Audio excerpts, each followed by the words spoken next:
Folks, good morning and welcome to the 27th meeting in 2025 of the Finance and Public Administration Committee. The first item on the agenda is an evidence session with the Minister for Public Finance in relation to the following three draft affirmative instruments regarding administration of the Scottish Aggregates Tax.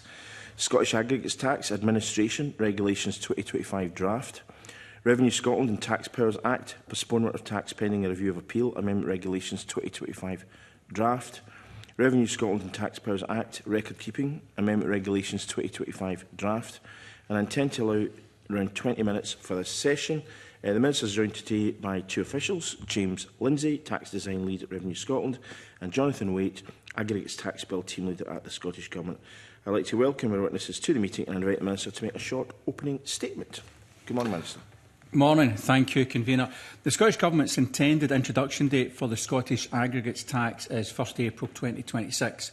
This is subject to the successful introduction of secondary legislation in Scotland and to UK Government legislation to disapply the UK Aggregates Levy in Scotland. When introduced, Revenue Scotland, Scotland's tax authority for devolved taxes, will be responsible for the collection and management of the Scottish Aggregates Tax. So in addition to Scottish Government support this morning, Revenue Scotland are also attending this morning's session. While Revenue Scotland may provide evidence and technical insight today in their own capacity as a non-ministerial office, I believe their attendance reflects a collaborative approach being taken to support the successful implementation of the tax.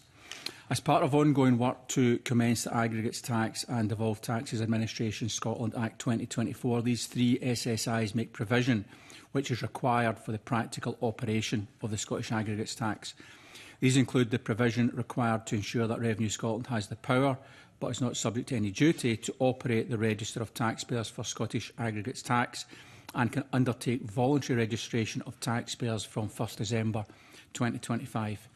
The Scottish Government has engaged extensively with stakeholders on these regulations and a public consultation earlier this year on the proposed administration regulations for Scottish Aggregates Tax included the three draft SSIs currently before the committee. My officials also engaged with the Scottish Aggregates Tax Expert Advisory Group on the proposed administration regulations. Established in January 2023, the group has provided expertise informing the primary legislation and continues to provide expertise on preparation for the implementation of Scottish Aggregates Tax, including all secondary legislation. The SSIs under consideration today include the Scottish Aggregate Tax Administration Regulations 2025, which makes provision for the administration and assurance of the Scottish Aggregates Tax, for example, setting out permitted methods for determining the weight of aggregate, provision for making returns in respect of accounting periods and for payment of tax, and provision relating to claiming tax credits and for payment of tax credits. In addition, the Revenue Scotland and Taxpayers Act Record Keeping Amendment Regulations 2025 makes provision for the records that must be preserved by registrable persons and certain parties made exempt from registration under the Aggregates Tax and Devolved Taxes Administration Scotland Act 2024. Finally, the Revenue Scotland and Taxpayers Act Postponement of Tax Pending a Review or Appeal Amendment Regulations 2025 provides that where a review or appeal is in progress, a taxpayer may make an application to Revenue Scotland to postpone payment of tax, penalties or interest in relation to a liability for Scottish Aggregates Tax or a liability for Scottish landfill tax.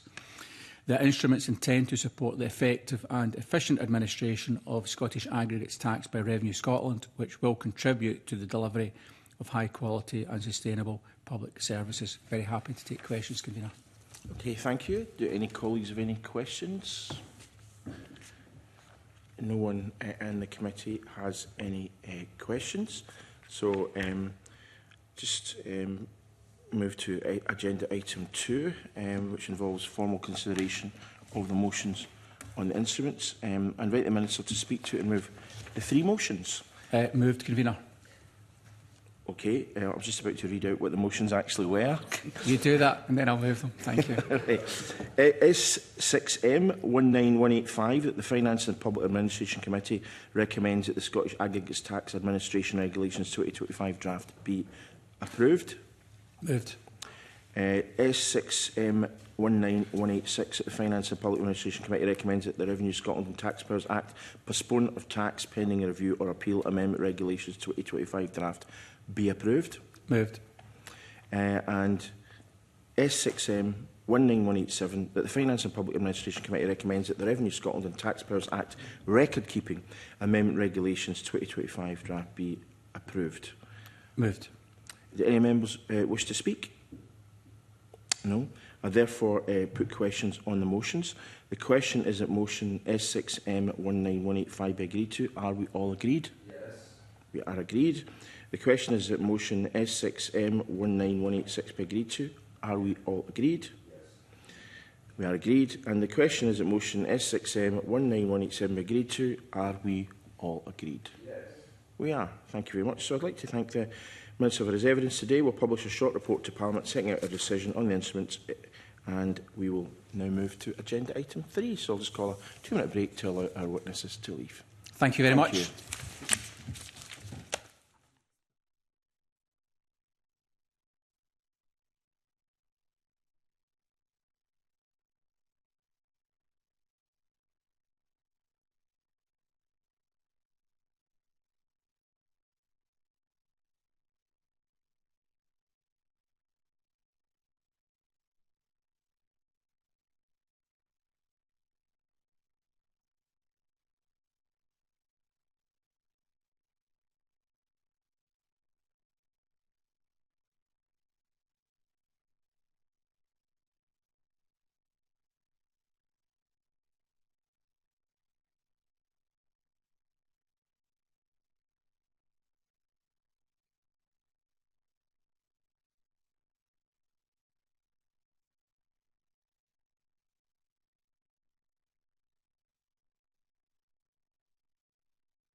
Good morning, and first of all I'd like to start by referring members to my register of interests.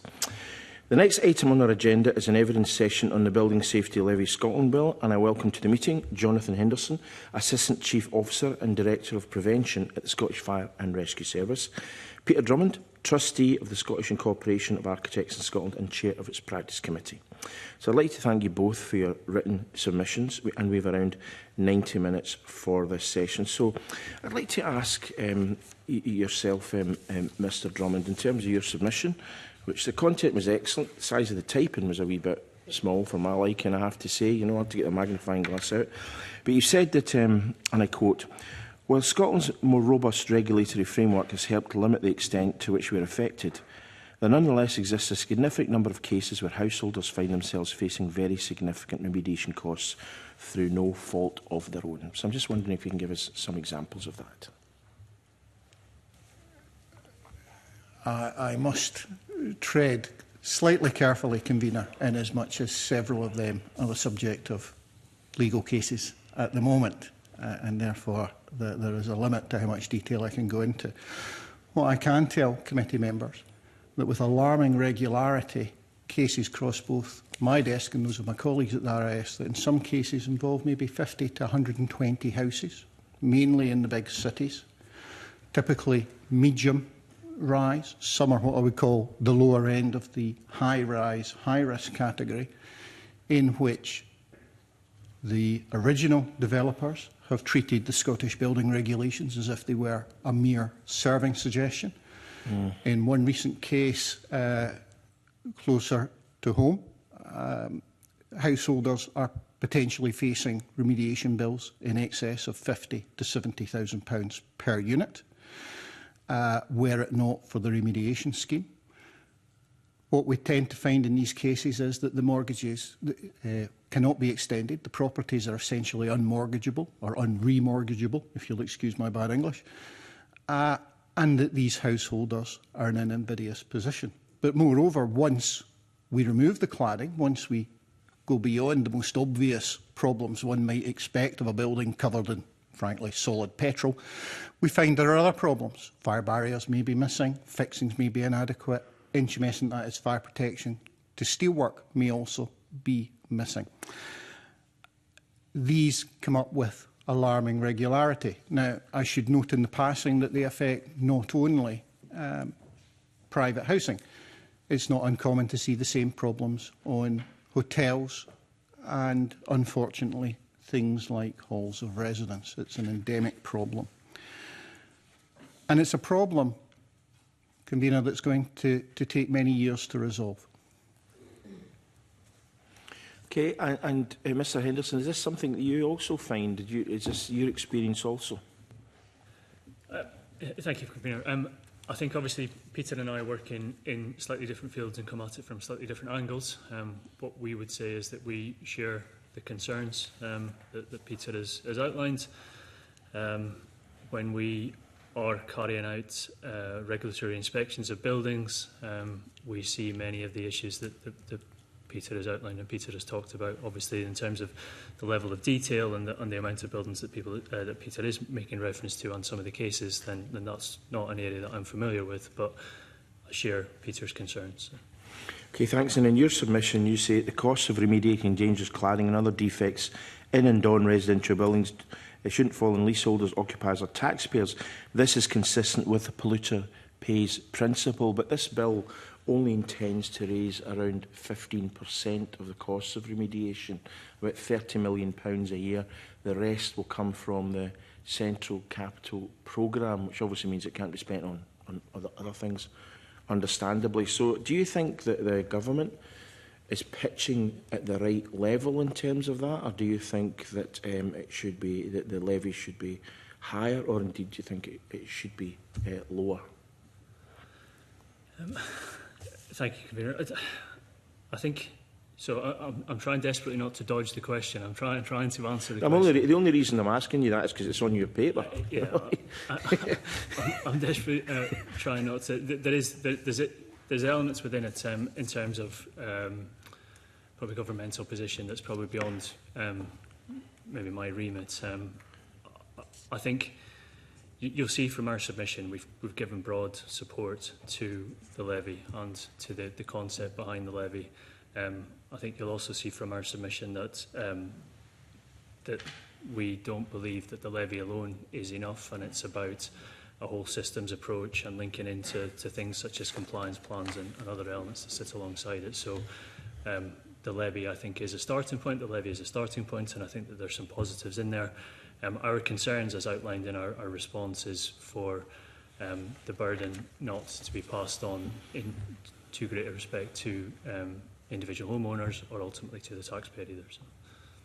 I mean, Mr Drummond, is that not going to be very difficult? Because obviously if there's a £30 million levy and say, just for argument's sake, 10,000 houses are built that would qualify under this scheme when the scheme eventually is agreed, if it is agreed, that would be £3,000 a house. Do you think there's any way in which this is not going to be passed on to house buyers?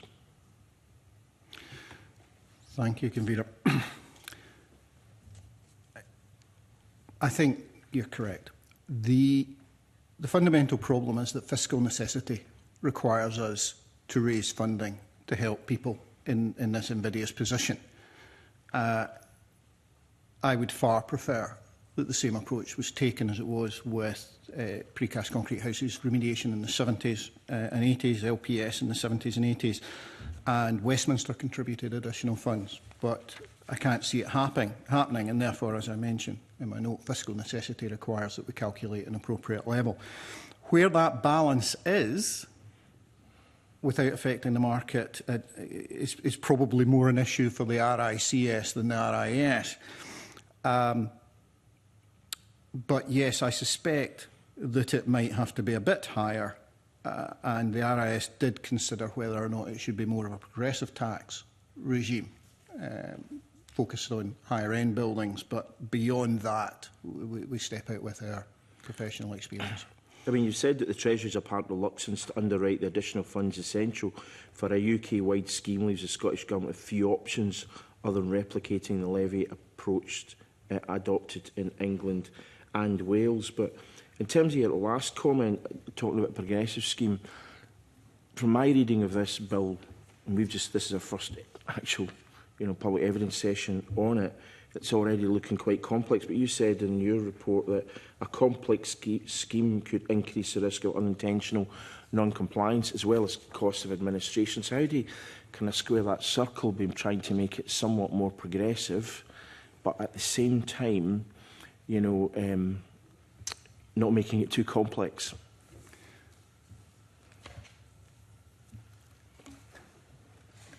I would suggest that a fairly straightforward banding system would be how one would deal with it. That, for example, one of the discussions will inevitably be what we do with mid-market rent properties. Mm-hmm. Our view is that mid-market rent will unfortunately have to come in to the scheme, but it's very easy to see that that might be a lower banding to avoid adding to the burden of owners and purchasers and renters.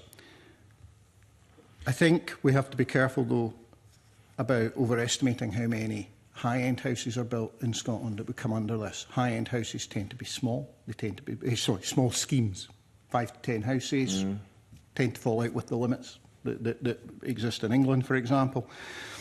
So I don't think that lumping a very great proportion of the costs on high-end housing is necessarily going to produce the additional income we would hope. And it's how we band within that, I think, that will be the finessing of the scheme. I mean, Mr Henderson, you said that the proposed levy aligns with several principles of good tax policy, but you say the levy's proportionality could be challenged if costs are passed on to leaseholders through increased purchase prices for new homes, undermining affordability objectives.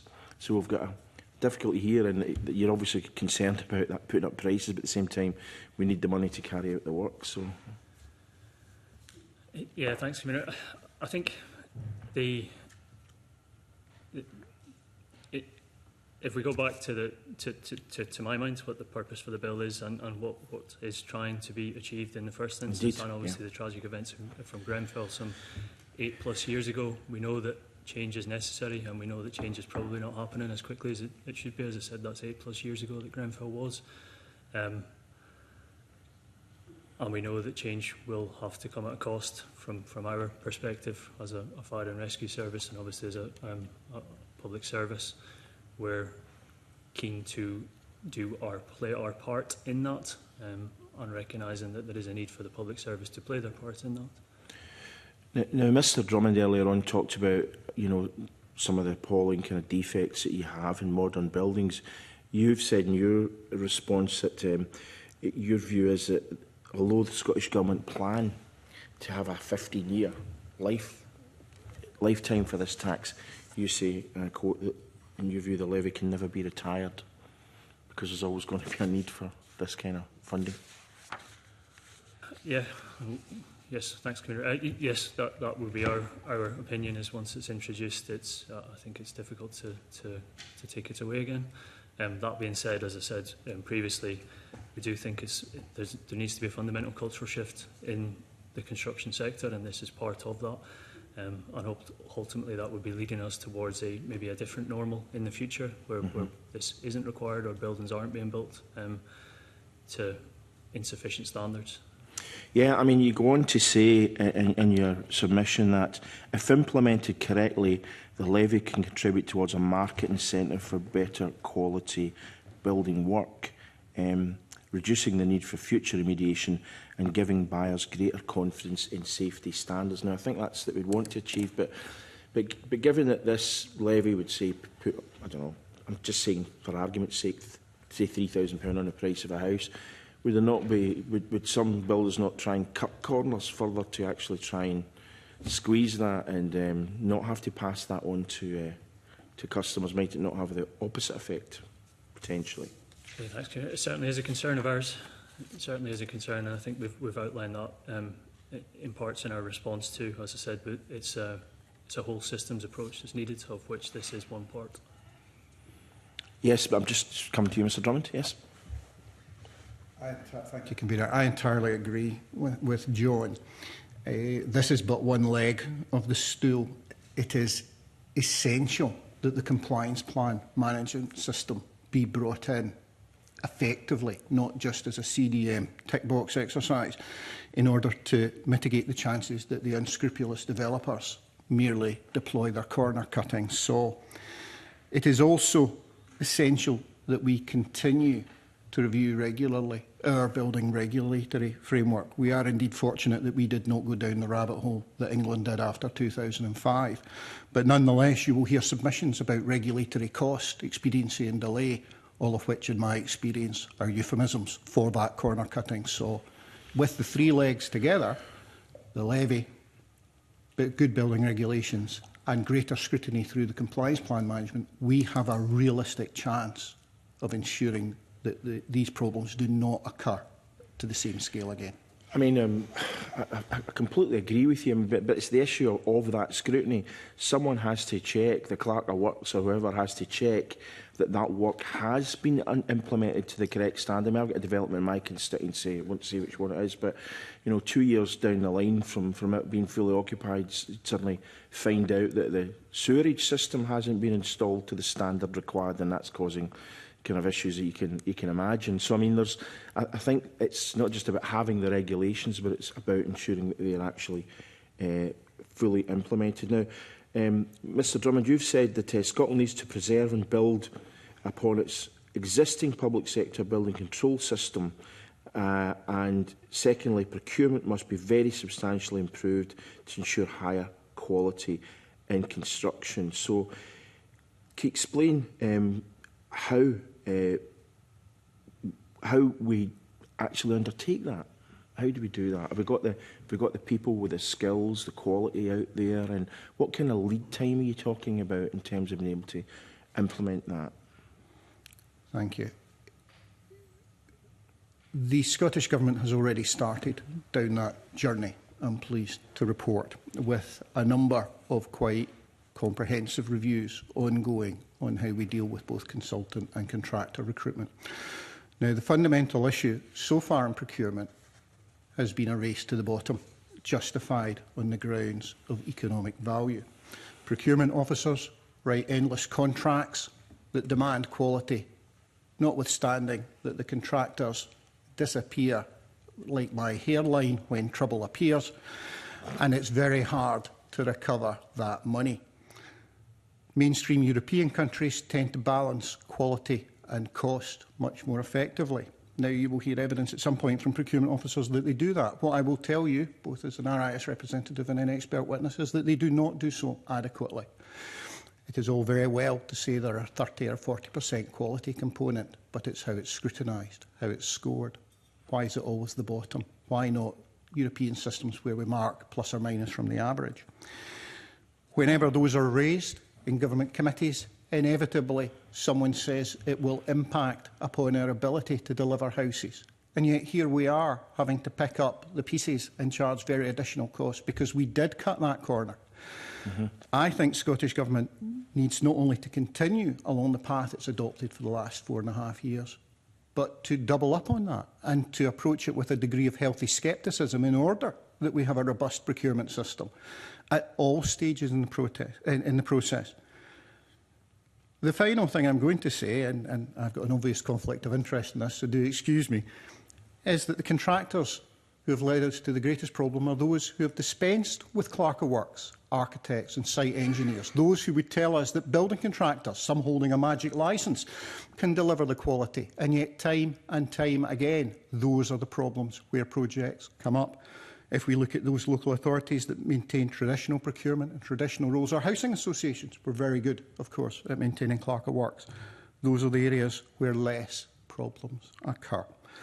I think we have to walk away from the 1980s mantra of the market knows best and look at what the outcomes and the certainties we can achieve from a robust European-type procurement system can be.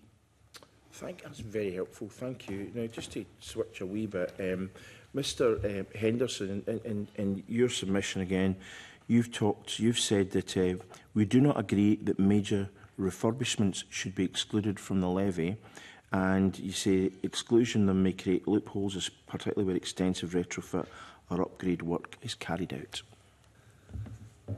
Yeah, thanks, Commissioner. Peter and I have been in conversation about this because that maybe is an area where we do differ.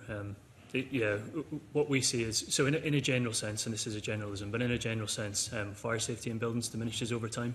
So the older a building is, the less fire safe it becomes as walls move and as work is conducted onto it. So when we see buildings converted, they're generally converting from a point where they may not be fully fire compliant in the first instance. So our concern is that if the levy doesn't cover conversions, that those are areas that could potentially be missed. So. Okay, Mr. Drummond. Maybe ayes, maybe noes. John is entirely correct. There are some building conversions that give both John's professional body and mine very great concerns. Many of these, however, are already being addressed. As the committee is probably aware, sprinklers are now mandatory in new flatted developments. Of course, there is an ongoing committee that we participate in that's looking at sprinklers for future hotel and similar conversions. These regulatory changes will already add costs to those projects. In addition, in some but not all cases, conversions and upgrading do not benefit from the very beneficial VAT regime that new dwellings do. So our concern is simply that if we raise the burden too much on conversions, we may simply have schemes that do not work and we lose historic buildings. It's as simple as that. But there is an interesting middle ground in there somewhere where it perhaps isn't something like Stanley Mills. It's a more modern building being converted. So in England, we see a lot of pressure for 1970s office buildings to be converted to residential. That would be a different case. Yeah, I mean, when I was a councillor in Glasgow in the 1990s, one of my churches wanted to convert the church into 8 flats, and the difficulty was that the cost of actually meeting the standards then, 30 years ago, was so prohibitive that it wouldn't have worked financially, and that meant that the church just had to effectively close, you know, because they couldn't actually convert it into anything valuable. So I understand it's a really difficult balance to actually strike because you could lose a building altogether because of costs of trying to meet all these all the regulations are already high, and if you were to add a levy on top, that could be the straw that breaks the camel's back. Is there any evidence that they would make that decisive difference, though, Mr Drummond, on top of all the other kind of costs that one would have to make, I mean, in terms of converting old buildings? I'm going to temporarily take off my RIS hat and put on my own practice hat, because this is a line of work I specialise in. I would say more than 50% of those projects already fail on the rocks of financial reality. It's exceptionally difficult. Just the baseline costs of saving a complex historic building, a Kirkton Hall or something like that, if you will, convener, to choose one in your own constituency, can sink a project. And in the current incarnation of the Fire and Life Safety Committee, there was a very big debate about whether sprinklers in hotels would push us over that edge. I will say here what I said there. There are a number of us in that committee that have had to stand up at fatal accident inquiries and explain to people why their loved ones did not come home. I would rather never have to do that again, and I certainly wouldn't want to explain that I thought their loved ones' lives were only worth a few £1,000s. Okay, thank you. We could talk about a number of further points, but I have got all 5 of my colleagues around the table keen to come in, so without further ado, Michelle, to be followed by Craig. Thank you, Convener. Good morning, panel. I wanted to come to yourself first, Peter, and just explore what you meant by one of the sentences in your submission. I quote, you say, RIAS has concerns about proportionality and the use of retrospective quasi-hypothecation. I think I'm clear about proportionality and retrospective, but it was the use of the term quasi-hypothecation. What did you mean by that? Thank you, Ms Thompson. I said to my colleague in the gallery behind me that he dreamt up that word, and if it came up, he could dash well defend it. It's not a word a Kilmarnock man would tend to use. I think the issue is that we might go down a rabbit hole about what if this or what if that, and what may be the best system. How do we justify it? For the RIS, the simple issue is that there are a significant number of people in Scotland and further afield in an invidious and iniquitous financial position, and we need to move quickly, if we can, to assist them. Yeah, but the point is, I mean, the government does state this will be a hypothecated tax, i.e. all the money's brought in, whether it's 30 million remains to be seen, but that will be then recirculated, reused. So that was why I didn't understand quasi-hypothecation. Now, in fairness, if it was your colleague who came up with that term, I'd be entirely happy for you to write to the committee if you wanted to give a further explanation. Because to me, it seems like it's quite clear that it will genuinely be hypothecated. Often it's not clear, but in this case, it does seem to be clear. So if there's anything else you want to add. I am more than happy, Ms Thompson, to cuff his ear once again and send you that very letter. Okay, right, moving on then. I mean, it may be you're not able to give much commentary on it, but one of the things that I'd noticed that the government's intention to have the tax point near point of sale works to an extent, but it excludes build to rent. Obviously, it's an entirely different business model. Did you have any reflections on that? I mean, it won't work for build to rent by the very nature of it.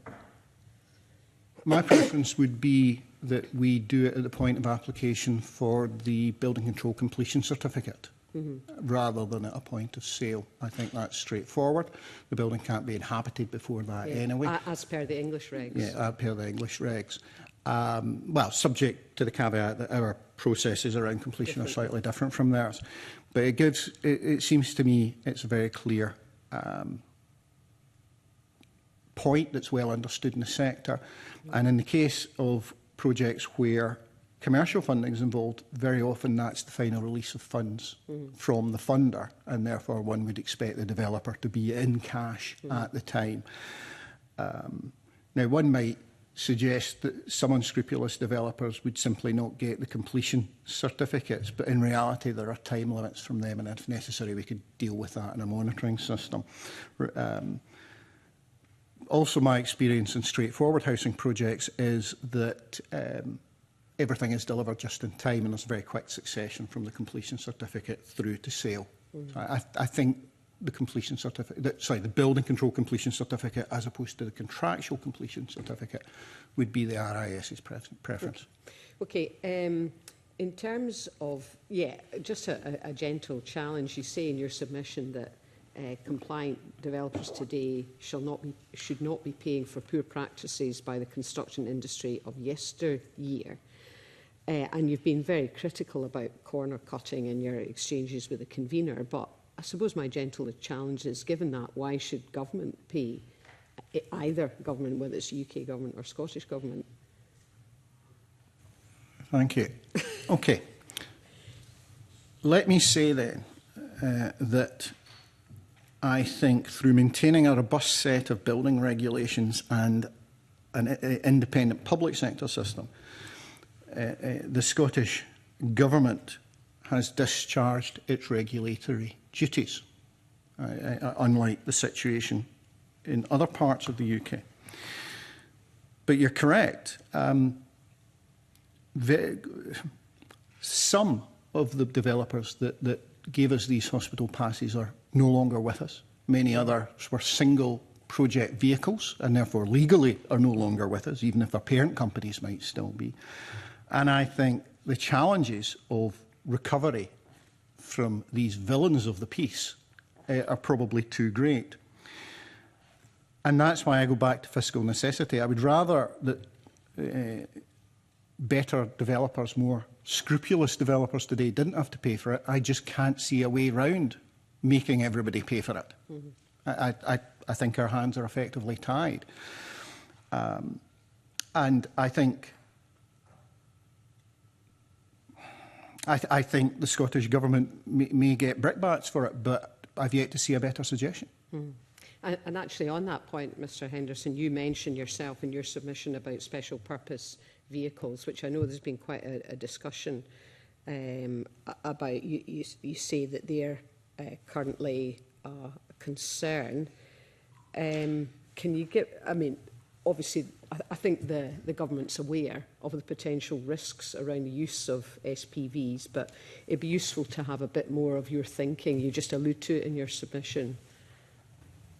Yeah, thanks, Ms Thompson. I think if I come back to maybe a couple of points and just linking back in to some of the stuff that Peter said, is that our concern is unscrupulous developers in a general sense, and people looking to avoid the tax and avoid the levy, and going back to the procurement conversation, putting profits above absolutely everything else. This might be a long-winded answer, hopefully I'll cover your question, sorry, but as the convener said previously, my role, I'm the Director of Prevention, so within prevention I look after community safety engagement, building safety legislation and community preparedness. Some of the objectives that are set upon me as an individual are about driving down fire fatalities in Scotland, supporting things such as the Promise and targeting fire safety at the people who are most at risk. What we find is the people who are most at risk are people who are living in poverty, as you can expect. So any of the answers, I suppose, that I'm given here today are couched in that, trying to link it back to my kind of day job, and ultimately looking for the levy not to be passed on to individuals who possibly can't afford it in the first place, or for individuals who are already in poverty to be taken advantage of. That's the kind of crux of the submission that sits around all of that. So the poor had no lawyers, if you like, and yourself, Mr Drummond. I mean, the use of SPVs is going to be there, and I mean, there's certainly a case that unscrupulous builders could set up multiple SPVs and to track back at some point in the future becomes very costly, alluding to that point. What's your sense of how realistically this can be stopped and tracked with the powers, given that regulation of these kind of business structures resides with Westminster? Thank you, Ms Thompson. As many of you will be aware, the Building Safety Act purported to make changes to liability in Scotland that extended to 30 years. There's some debate as to whether they've done so competently, but that's another issue. Now, under those circumstances, any competent solicitor will be advising their property developer clients to use single project vehicles and to fold them within a relatively short period of time. And of course, it would be a legal matter for others, but our position is that that's almost impossible to stop. That would require fundamental change at Westminster, which is unlikely given vested interest there. So I don't think you can sensibly do it, short of upending large parts of our legal system. You could ask for collateral warranties, but the cost of collateral warranties is eye-watering as well, and they're rare to get for more than 10 years. In fact, many of the design and build projects that are now giving us problems in cladding had collateral warranties, but they are expired. Other ones fail where the collateral warranty, in effect, introduces unfair terms around strict liabilities and things like that. So I don't think that, I think unfortunately that genie is out the lamp and that we have to look at alternative measures, such as the levy. Okay. Okay. In terms, you make a comment in your submission about this could ultimately reduce supply and hotels could take priority. But obviously, they're going to be in certain areas and where there's could provide evidence of demand. But is that your continued concern that it could ultimately reduce housing supply, given squeezed margins, particularly in rural areas? Yes, but the other option is that the burden falls on those who already hold the premises, own the buildings, and have no way of dealing with the issue. Therefore, I think I hesitate to use the phrase least bad option, because that would suggest I'm not supportive of this bill, and I am, as is my institute. But I think this is the most pragmatic option ahead.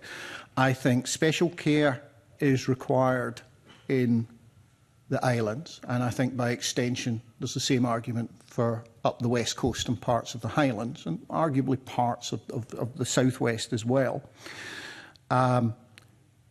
But, you know, in all fairness, those parts of Scotland are the ones that didn't leave us with this legacy of problem buildings. So an exemption there, again, makes sense to me. I think inevitably there will be complaints from developers that there will be an impact on low-rise, high-volume house building. And many of these developers will tell you that they had no hand in this Burach. But, of course, some of them did, through single project vehicles. And therefore, I am less sympathetic than I might have been. But some people will get caught in the crossfire. Okay. And just my last question to yourself, Jonathan. You had quite the exchange earlier with the convener about, you know, why we are where we are. And you mentioned a whole systems approach, but you allude to the need for culture change within your submission. To what extent, if at all, do you think that this levy might start the process, or does it go much deeper than that? Yeah, thanks, Ms Thompson. I agree with what Peter was saying before, but using his legs of the stool analogy, I think that the levy is a leg of the stool. I think it does make a difference. It's not in itself, it isn't a game changer, but it does make a difference. Peter and I were both on the Grenfell Ministerial Working Group, where we talked a lot about the culture of the building industry and the deregulation that led to Grenfell. And we're keen to see that addressed. I don't think that's going to change overnight. I do think things are improving, but as I said previously, we're also 8 years down the line from Grenfell, so we should expect to see some improvements by now, I would suggest. So. Any final comments, Peter?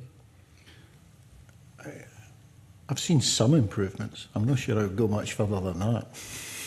Okay, thank you. And Convener, can I just reference my register of interest? Indeed. Thank you both. Okay, thank you very much. Craig, to be followed by John. Mr Drummond, in respect of your submission, you talk about what you might find when you remove the cladding, and you talk about them as being known unknowns. At this point in time, what roughly percentage of buildings that have got cladding that needs to be remediated would you anticipate that you would find further works that would need to be undertaken, either in terms of safety or, I think you identified wind and water tightness, for example? Very close to 100%. Okay. So there will be some buildings that, as we start to look at them, we'll find shortcomings and deficiencies that may be present in other buildings that don't have cladding. So to what extent should this fund be remediating what is effectively sloppy or perhaps dangerous workmanship? Those who are in buildings that have the cladding, therefore potentially may see that work getting remediated, but those who don't have the cladding are effectively going to have to live with a dodgy build. Is that effectively what will happen here? My view is that in due course we will have to widen the scope of the fund. My career, it worries me to say this because I still like to think I'm in my 30s, but it worries me that about every 10 to 15 years of my career there has been yet another building construction quality scandal. As a student, it was large panel system buildings. It promptly then became precast reinforced housing, Doran houses, many of us are familiar with. Then rack raised its head, now it's cladding, cavity wall, retrofit insulations going to be next, along with another of things.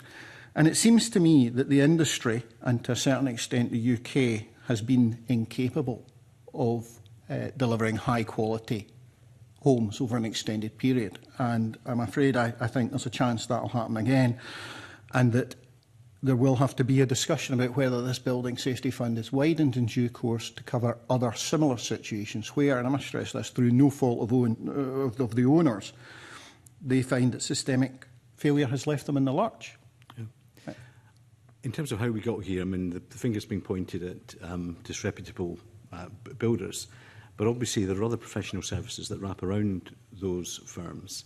So I just wanted to maybe just talk about your own code of conduct, perhaps. So, you know, you're saying that you will have a situation whereby clerks of works, other architects are not present through the build phase. But surely, in terms of your own industry, is that if you are commissioned to design a building, what does your code of conduct say in terms of making sure you go right through the life cycle of that construction process? Surely you can't, architects morally can't just take a large fee, or perhaps a small fee, depending on the nature of the building you're working with, and then just say, I've designed the building, I walk away from it now. Don't you have a moral obligation to stay through the piece? I'm going to break that down into 2 or 3 sections. The first thing I would say is that in design and build, which is the vast majority of the kind of construction contracts we're talking about giving us problems, the builder, the developer, will not engage any members of their design team after building warrant stage. And building warrant is big picture stuff. But I'm going to go one step further, which is on mass housing, developers will very often not employ qualified architects. Right? They will, because they need it for an SER certificate, that is a building warrant process, have to employ a chartered engineer, but again on a limited service. Clerks of works are now almost exclusively in the domain of housing associations. Nobody else uses them. Too expensive. So it sounds like I'm ducking the issue, but the sad fact is that professionals do not tend to be involved at the stages where things go seriously wrong. But you also asked me about the code of conduct, and I'm going to widen that. So I'm in the fortunate position that the RIS is not the regulator for the architectural profession. That's the London-based Architects Registration Board, and there is nothing in the code that requires an architect to work a full project. I'm also a chartered building engineer. There's nothing in the CABE code for them. And as the only architect in a family that's exclusively structural engineers, I think I'm confident to say there's nothing in the iStruct code either. But this goes back to protection of function.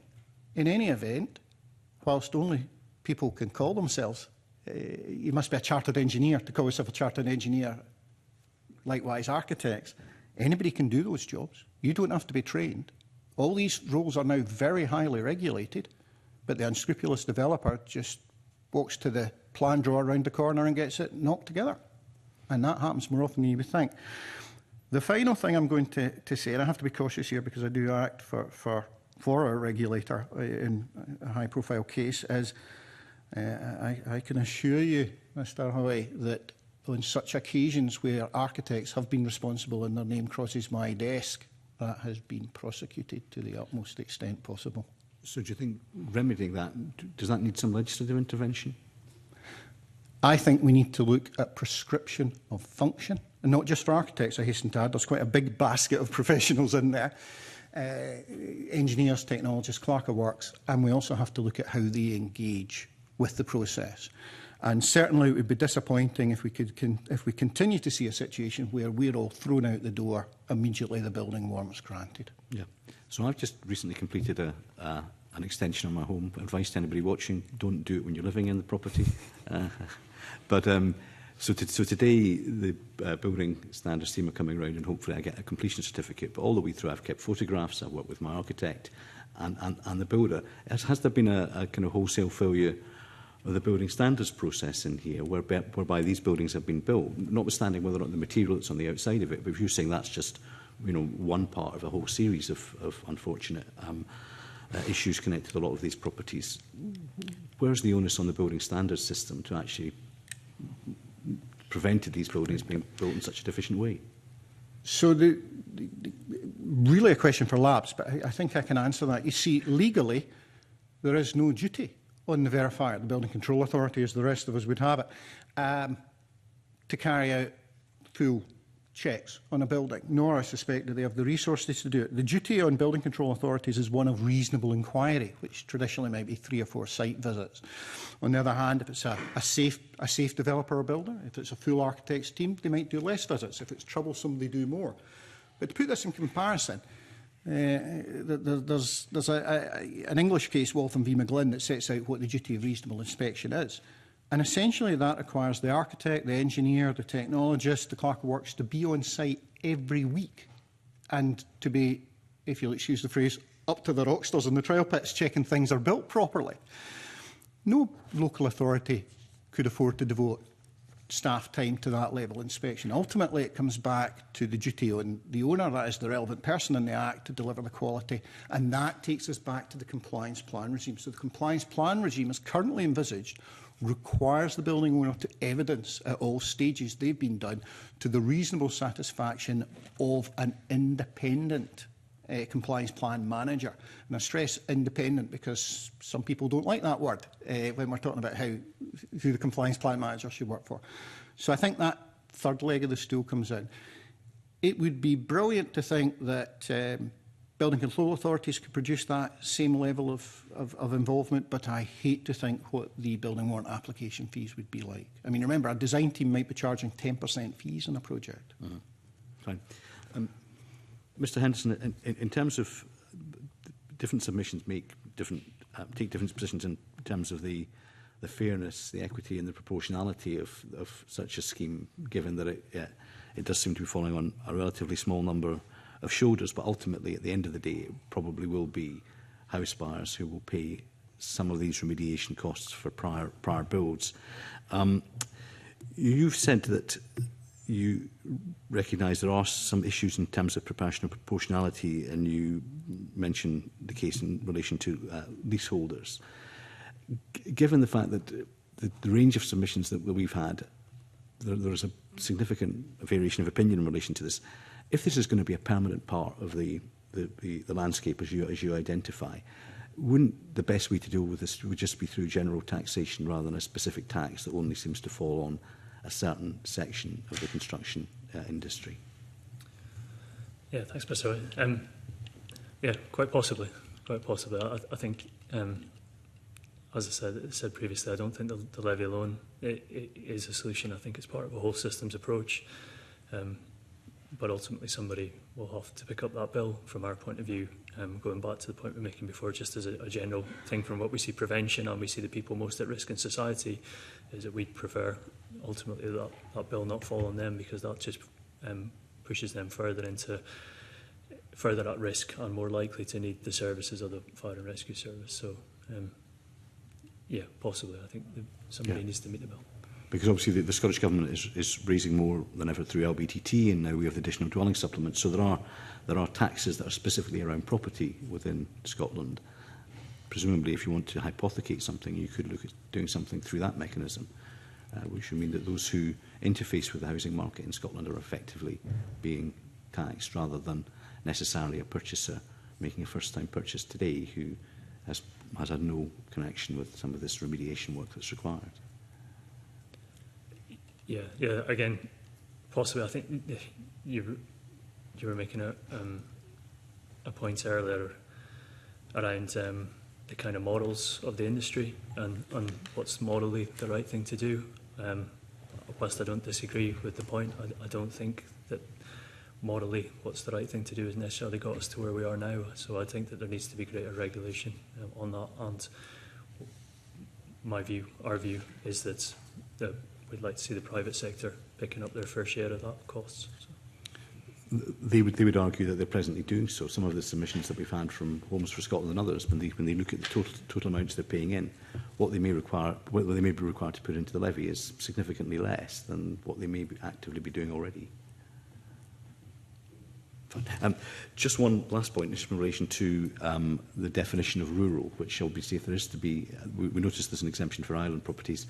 There seems to be the case for potentially for rural properties as well. I don't know if either of you have got a view in terms of your own organisations as to how we might help the government get to a definition of rural in order to be able to advocate for an exemption, which I think in both your submissions you do highlight as being an issue in relation to rural properties, particularly in relation to the affordability, the less development that might happen in rural areas. I think you identified, Mr Henderson, because of the lower margins in developing in rural areas. There was a similar discussion, I think 2 years ago now, in respect of the heat and buildings legislation and the need for backup power supplies in what I'm going to broadly call remoter areas of Scotland.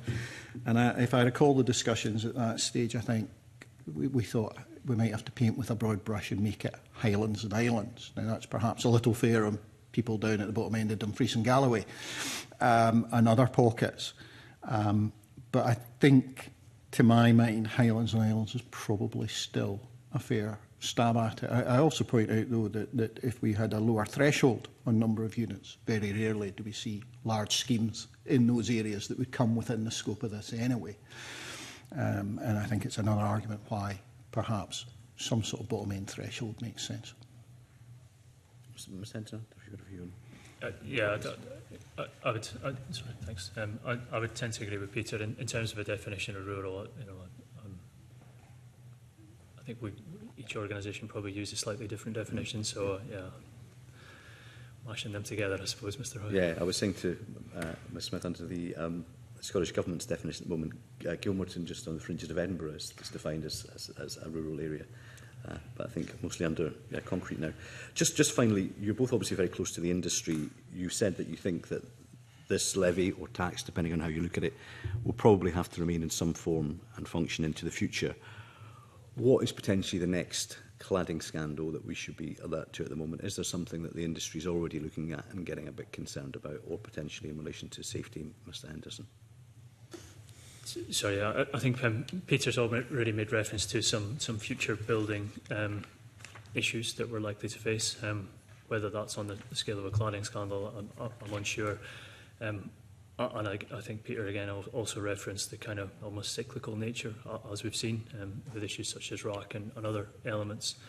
So he's probably better versed in from that sense. From what I can say from our sense, from the incidents that we attend and the inspections that we carry out. So we carry out audits of fire safety audits, we carry out risk inspections for our own purposes, and we carry out operational inspections of buildings so that we're familiar with the layout. So we do various different types of inspections across buildings. And in attending incidents is where we're still seeing substandard construction work fairly commonly, and in big developments and in high-profile developments, such as a recent incident we attended on Princess Street, where we came across construction work that we weren't at all happy with, which potentially could have had significant impacts on us as a responding crew. So In terms of the specifics of the industry and what might be coming next, Peter's probably best first, but what I would say is we're still seeing now fairly, without there being scandalous issues, we're just seeing substandard construction that is causing issues for us and for the people of Scotland. Mr Drummond. I've done that terrible thing where I've just written a point, quite a list of points that have crossed my desk as an expert witness, and I fear if I was to run through the list, it would panic anyone watching, never mind yourselves as committee members. If I were a betting man, and I'm not, I think within the next 10 to 15 years we're going to see questions about structural fire protection to buildings, steel buildings. We predominantly do that with incandescent paint coatings, kind of fire-resistant paint coating, which is only tested up to about a 15-year lifespan. By that time the steel's in the building, and how are you going to get it to renew it? I would go for lightweight range screen cladding systems. I'm not going to mention any brand names because I can't remember who's still solvent or not, but there are a number of student residences and flatted schemes in Glasgow, Edinburgh and Aberdeen that involve very lightweight aluminium honeycomb systems where you could break into a building with a craft knife and a mash hammer. I have doubts about their long-term longevity. And I'm going to draw a very broad brush around insulation and retrofit. Poor quality design schemes have been going on since the 1990s under the Green Deal and others. Not exclusively, there are good schemes in there as well. A lot of people are suffering damp and mould, which has already come to the surface as a result of them. And then in addition, we've got the ones we've talked about already, rack and large panel systems, although large panel systems were largely remediated by the city councils in the 1970s and 80s, if I remember correctly. And fortunately, there's not a lot of rack in housing, although my heart goes out to the many hundreds of people that do face that challenge. So, I mean, there in the space of thinking about it for 2 minutes, there's a list of what I'm going to call structural failures, as opposed to, as in the structure of the system, as opposed to straightforward, they forgot to put the foundations in kind of problems, which do happen as well. But there are other bogeymen just around the corner. Okay, thank you. Thanks. It's no wonder, John, that you spend so much of your time in a tent. So it's John to be followed by Liz. Yes, I do live thank you very much. I do live in a flat, as it happens, most of the year. Mr. Drummond, you say in your submission that using the square metre as a charge will involve quite a lot of cost and complexity. I mean, I wondered, would it be better to use value rather than square metres? So, the trouble with square metres is that you need a very clear system on how you calculate it. Is it internal or external footprint of the building, or the flat, as the case may be? Are you including a proportion of common areas? You know, your landings, your stairs and your closes. Are you going to count usable floor space? Are you counting your cupboards and things like that? Is it only what our parents and grandparents would have called the apartments within a flat or a house that you're going to count, and you're going to miss out the others? And then, of course, people being people, they will attempt to work their design around the most expeditious route for their wallet. So if you have a very clear system for calculation that can't be gamed, and I think gamed would be the appropriate word here, then we could live with that. But my heart's going out not just to the person in each developer's office that's trying to work it out, but whoever's trying to check it for Revenue Scotland. You could do it by banding, but on the other hand, the market bounces up and down, as we know, and that presents challenges that perhaps the RICS would be better to advise on than us. So I think we're just sounding a sort of careful now down with this sort of thing, comment back on be careful how we calculate it to make sure it's quite a robust and straightforward system with a clear. Right, so you're highlighting a problem, but you're not kind of advising that we should base it on value. I mean, it seems to me, you know, if a apartment flat was sold for twice as much in one place as another, then they should pay twice as much levy. That would seem logical. I can see that argument, yes, but that would be beyond our professional institute's expertise. I mean, do you have any views on that, Mr. Henderson, or not? No, only to suggest that maybe similar to Peter is I don't think there's a perfect solution. I can see logic for the point you're making. Right. I mean, you've mentioned already the thought that when you look at the cladding, there's going to be other issues that are going to come to light underneath or whatever. And I think asbestos has been mentioned and a variety of other things. So in practice, how do you see this working? Somebody goes to do the cladding work, finds out another problem. What happens after that?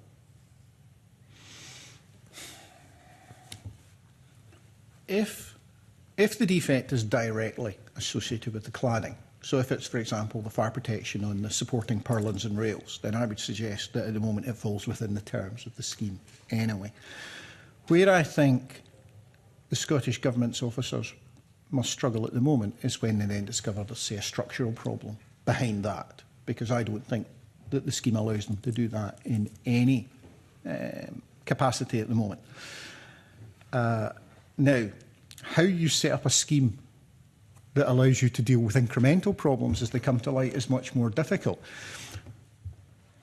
But you can't take these buildings apart and find them on day one. It's rarely possible. And this is why in the submission we say the known unknowns. We know there are going to be problems in here. We can make provisional allowances, educated guesses based on what we know of similar buildings.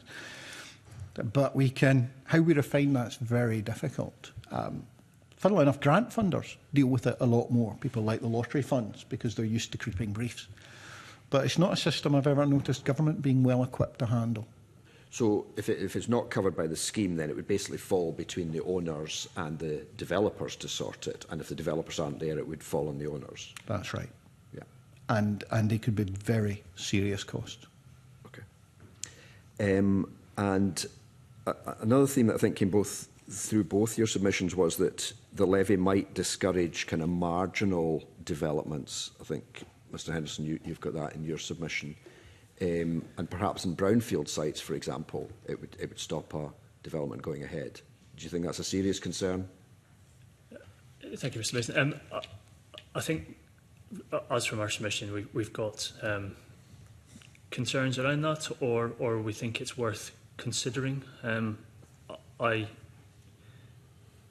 When weighed against the potential benefits of the levy, I think it's a point that needs to be considered. I don't think it's enough to stop the benefits of the levy. Going back to my previous points again, though, the levy not being a standalone solution to all, but as part of that whole system approach.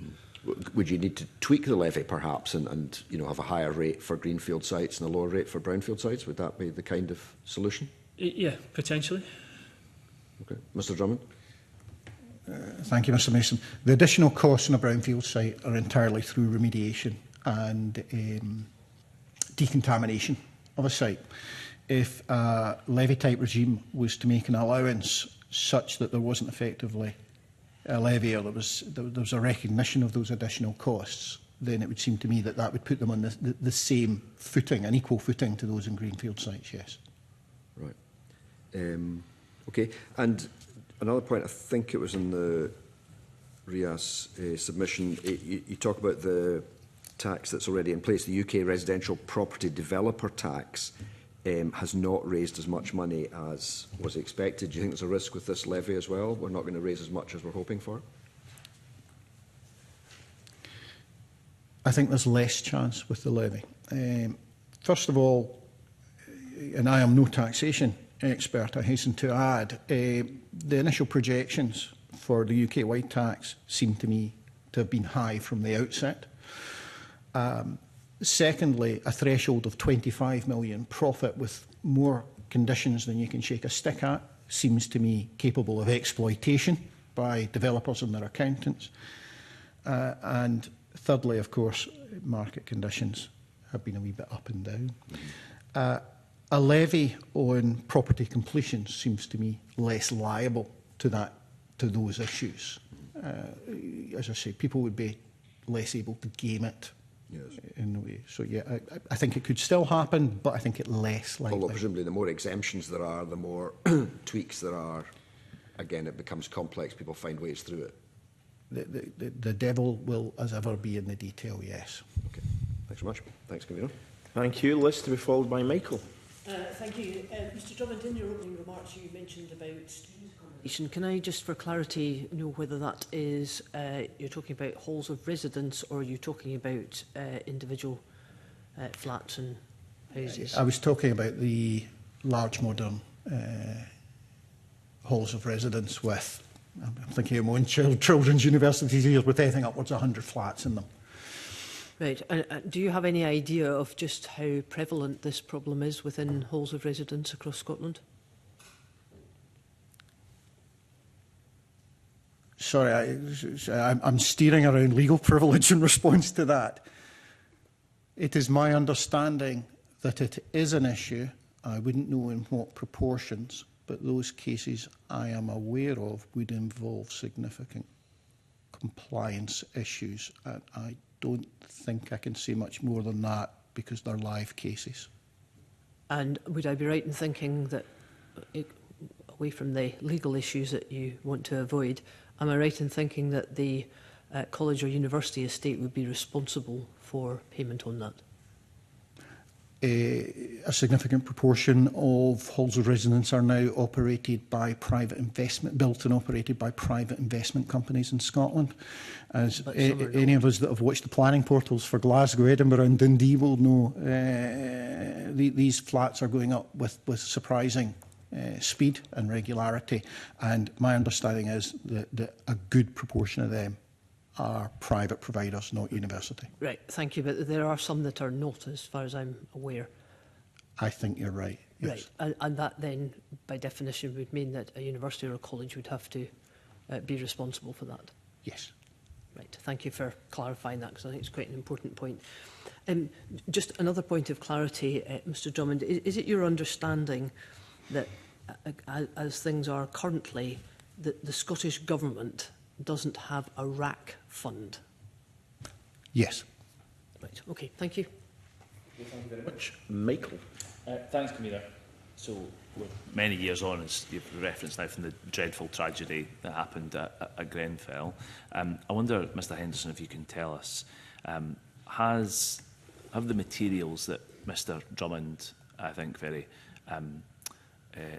provocatively and rightly so, described petrol, solid petrol, sorry, apologies, have those stopped being used in Scotland, been used? Thank you, Mr. Batt. I think to a certain extent Peter probably is probably better versed to talk about current construction projects. We are seeing a reduction in the use of cladding as a whole, and certainly the most dangerous levels of cladding, obviously part of and that's across the UK as well as in Scotland.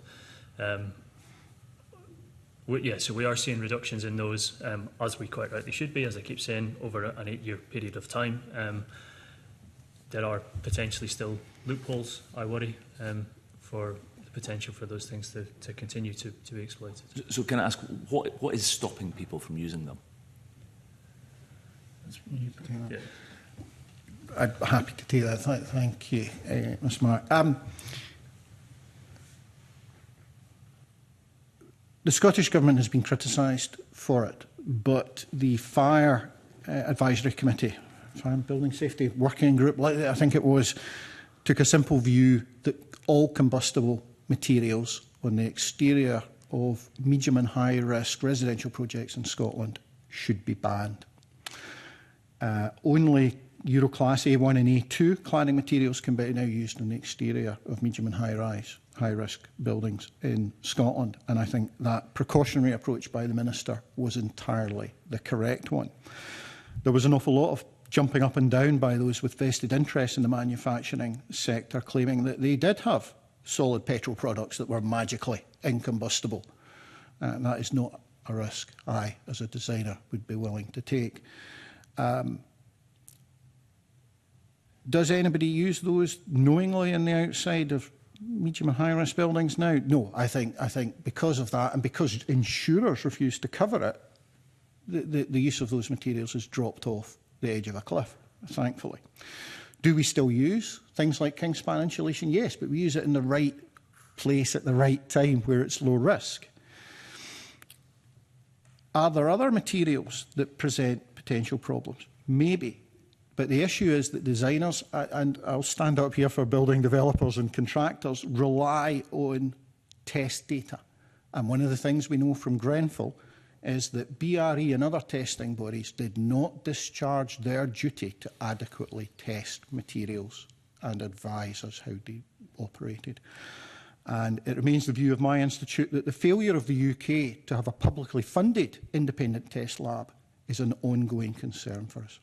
Okay, that's very useful. So the mechanism by which this is stopped is one that the materials have been banned in, on buildings, and then at the point of completion, an inspection for a completion certificate from the local council would examine those materials and say that they are, check that they are not on the banned list. Is that the mechanism for the layperson? Okay, so some of the materials are very hard to determine visually. In reality, you can only determine them at the time of specification and installation. There are certain A1 and A2 cladding types that perform quite well, but one must remember to put in cavity barriers. If the cavity barriers are in, then frankly, it can go up like a chimney. So it's best to think of the materials merely as part of quite a complex system, and merely investigating it at the end or reviewing it is never going to provide the certainty you require, which is why the compliance plan management system would make a difference. But, you know, even if you turned up on a site and it had the name of, the risk of me getting a writ tomorrow, Kingspan all over it, you wouldn't know whether it was one of the good Kingspan or one of the bad Kingspan products unless you knew what was there. And as those, like John and I, that have had to plough through the Grenfell evidence know, sometimes it can be as simple as one extra letter or two extra letters at the end of the component name. It's very difficult. And that is why, I have to say, at the risk of breaching confidentiality, but that is one of the reasons why the Fire Safety Committee 21-23 took a view that we should just ban a whole host of materials. Okay. So the... Yeah. Oh, of course. Yeah, sorry. Thanks, Mr. Marrow. Thanks, Commissioner. Yeah, just to support that, I know that I probably keep making the same point, and I will, to a certain degree, I do apologise for that, but for me, it's come back to that whole system approach. And again, the timeliness I think is relevant, is that an event happens and people are shocked and we start to make progress.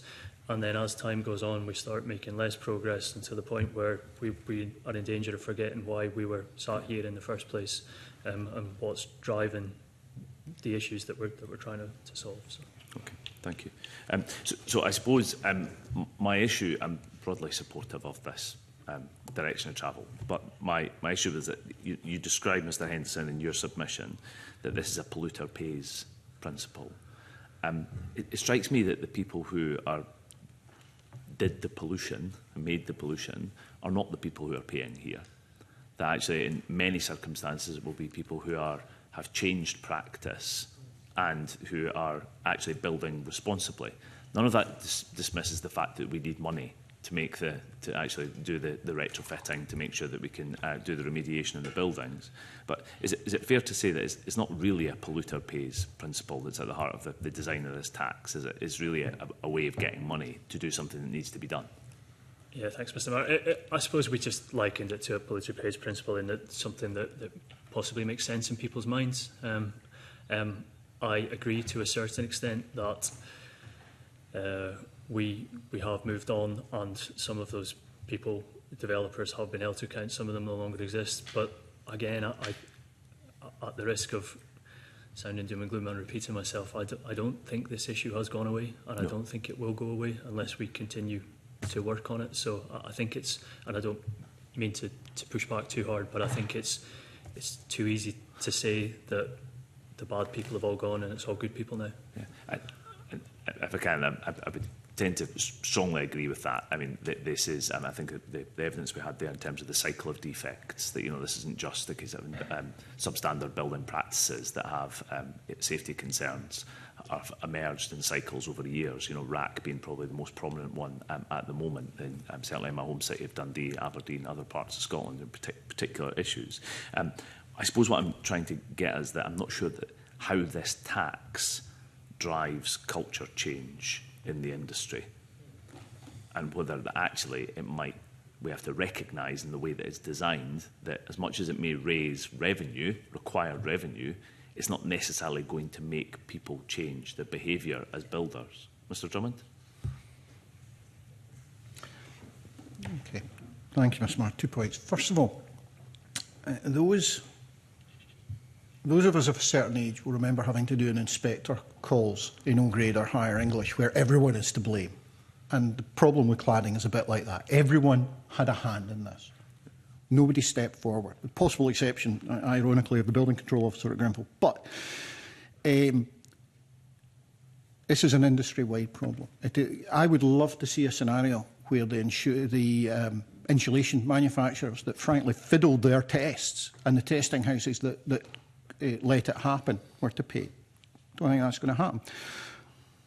But builders and developers did not ask themselves difficult questions. They did not apply the degree of healthy scepticism that any specifier or builder should about extraordinary claims. All of us that did O grade, standard grade or higher chemistry know fine what polymeric insulation is made out of. And architects should have asked for more information on certification. So I'm going to sort of take SFRS's position here that the polluter should pay, and I think this does pick up a large part of the polluters. But going on to your other question, what drives change? Change occurred for 5 to 10 years after the Summerland disaster in the Isle of Man in the 1970s, and then everyone forgot about it. Change occurred in Scotland and Ireland after the Garnock Court fire, and then was forgotten about in the rest of the UK. RAC will be forgotten about in due course. This will be forgotten about in 10 or 15 years and we'll go back. There is only one thing that will drive change, and that is regulatory pressure.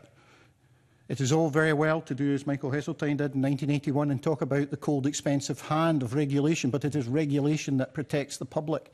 There is not a building regulation in this country that is not written in the blood and tears of people that lived in substandard buildings.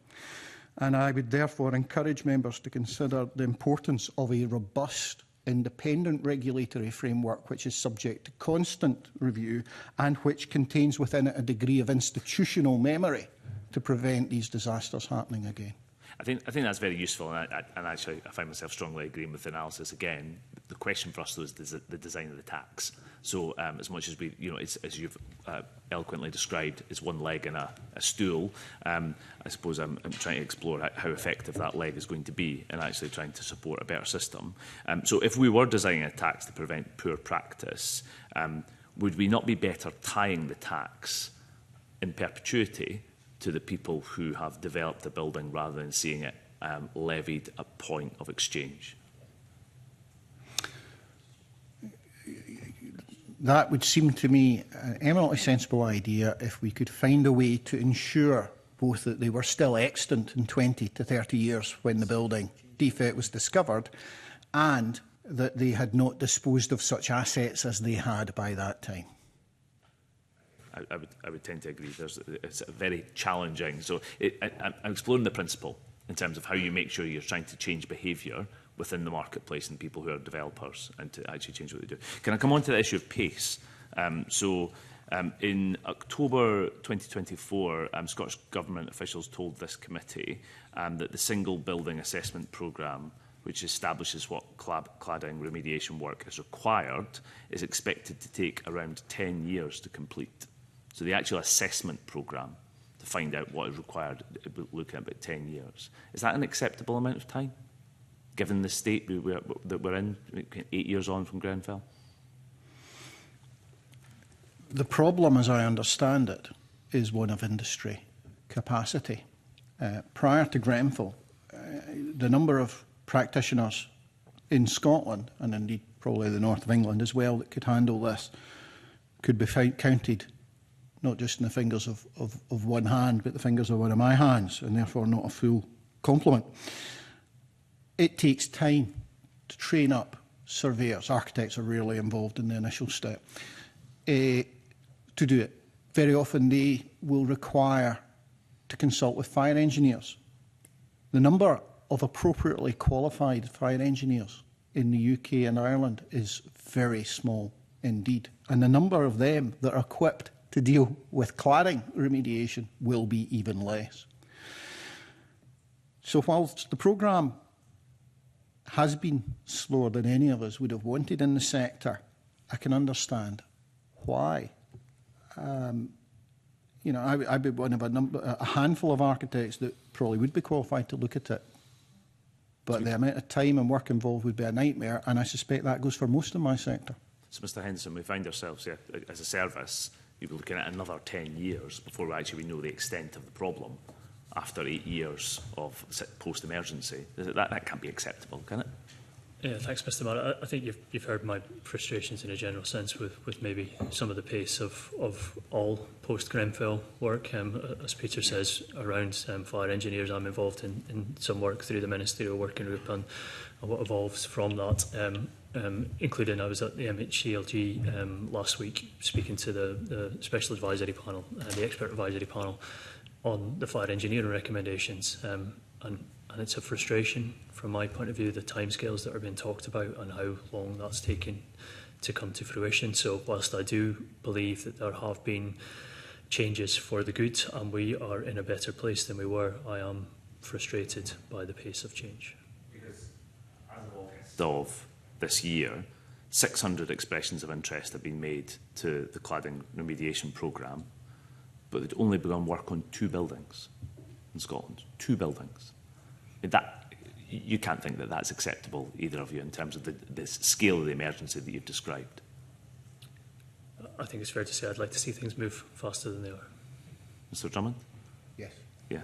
And because the comparison with that, we've had some comparison to the rest of the UK, I think absolutely validly, in terms of building regulation, culture, of the politics around all of that.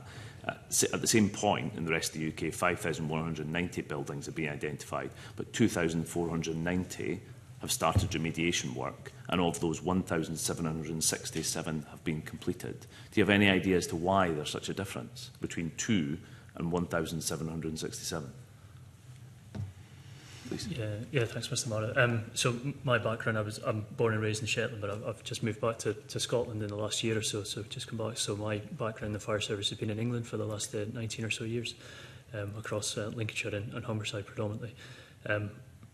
Things are far from perfect down there, with the conversations I've been involved in around the BSR work and trying to progress that. Again, the frustrations that I'm expressing on behalf of SFRS and NFCC, National Fire Chiefs Council, would be the same south of the border as they are north of the border. But could you explain the disparity in those figures? I understand that it's good that you've got that cross-border expertise and you understand the difference. Could you explain to us why the difference in the completion rate or the number of projects that have been undertaken? Yes, sorry, Mr. Marr. I'd need to look further into the details, so I don't have an answer for you at this point, but if you're happy to provide the figures, I am happy to look into the detail from our point. I think it would be useful to the committee, because obviously we've talked about the hypothecation, about the purpose of the tax. This is really a tax to raise money to do this work. We want to see that work done. So it's good for us to be able to understand the barriers to that work being completed at the same time. Okay.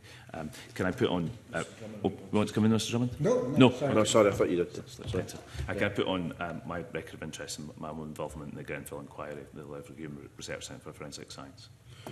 Okay, thank you very much. That's concluded questions from the committee this morning. I'm just wondering if either of our witnesses have any final points they want to make, or want to raise any issues they feel we didn't cover in our questioning this morning.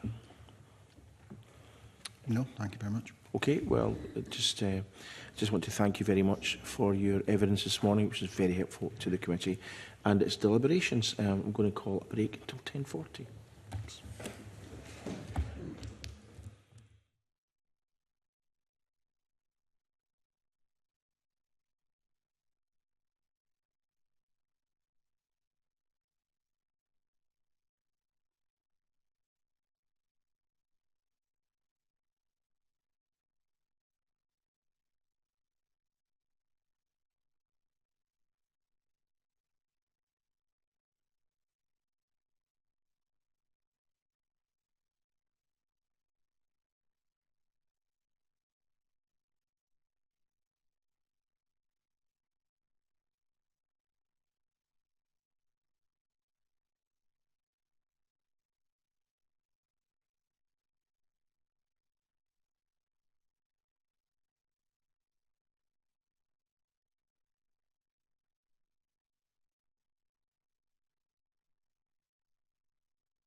Well,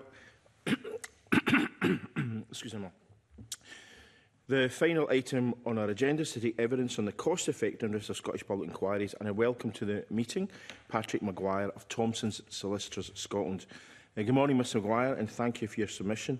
I also want to express how glad I am that you accept our invitation to give evidence today, and it is greatly appreciated by the committee. We'll move straight to questions. So I'm going to start by asking, well, basically, I'm going to quote Professor Cameron, who was one of our very first people to give evidence, and you may have seen what he said. He said, and I quote, "It has to be recognised that inquiries are a source of substantial income for some large legal firms, and as such the question arises as to the extent to which they are motivated to keep costs to a minimum and within budget." Quite a question. I think you must have known it was coming up. Come on. one may have anticipated. I mean, I suppose that needs broken down into several component parts.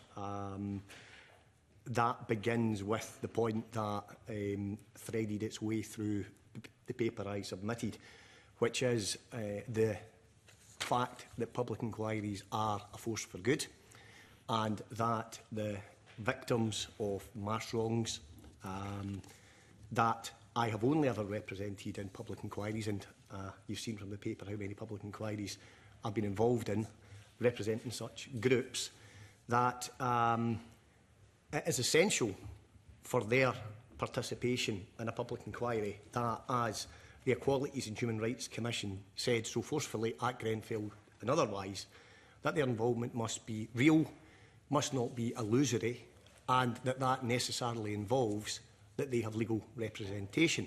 And that legal representation comes at a cost. That's inevitable, and I don't think anyone should pretend otherwise, and nor should there be any embarrassment about the fact that if someone is representing a group, they should be paid fairly for doing that.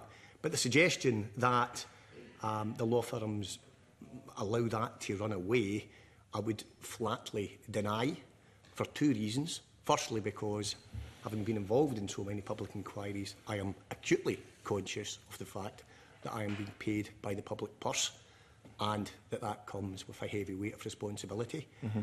And secondly, as I also set out in my paper, the suggestion that, certainly for the law firms representing court participants, that there's some blank cheque is simply incorrect. That every single public inquiry has cost protocols, and it's the chair of the inquiry, the independent judge, that sets those protocols, sets the work that can be done and cannot be done, and forensically scrutinises every single bill of costs that's submitted and regularly knocks back work that's undertaken. So there is absolutely controls on the work that is done by solicitors representing court participants, and it doesn't be allowed to run away from itself. Every single bill of costs is assessed by the chair and scrutinised by the chair. Okay, well, thanks for that. And I mean, no one's casting any aspersions about towards yourself or Thomson's, but there's certainly a strong feeling that there is a case whereby legal costs do seem excessive, certainly to lay people. So, for example, the direct cost to Police Scotland in supporting the Sheku Bayou public inquiry, which I understand you're not involved in, is £25,409,629, with £18,087,494 being directly attributed to legal costs. So far, the cost of this inquiry, which has ran for 6 years so far, is £51 million. And what Police Scotland have said is, they said, well, you know, the police contribution to that's the equivalent of employing 500 police officers for a year. So although there's an issue about justice for the alleged victims in any public inquiry is important, the opportunity cost is also something that we, as representatives of the Scottish Parliament, have to consider as well. You know, is that public inquiry more viable than, for example, of another 500 police officers on the streets or whatever?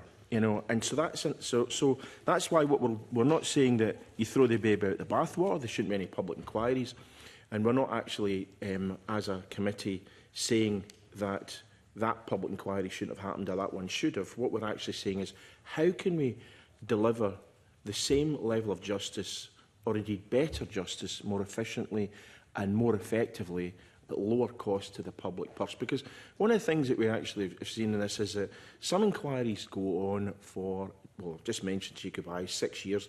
So they go on for years and years and years, and there kind of becomes a kind of law of diminishing returns in terms of public interest apart from anything else. So as public interest goes down and the reason for holding that inquiry becomes more obscure, the cost seems to go up. So we are in the future weeks going to look at systems in other countries, for example.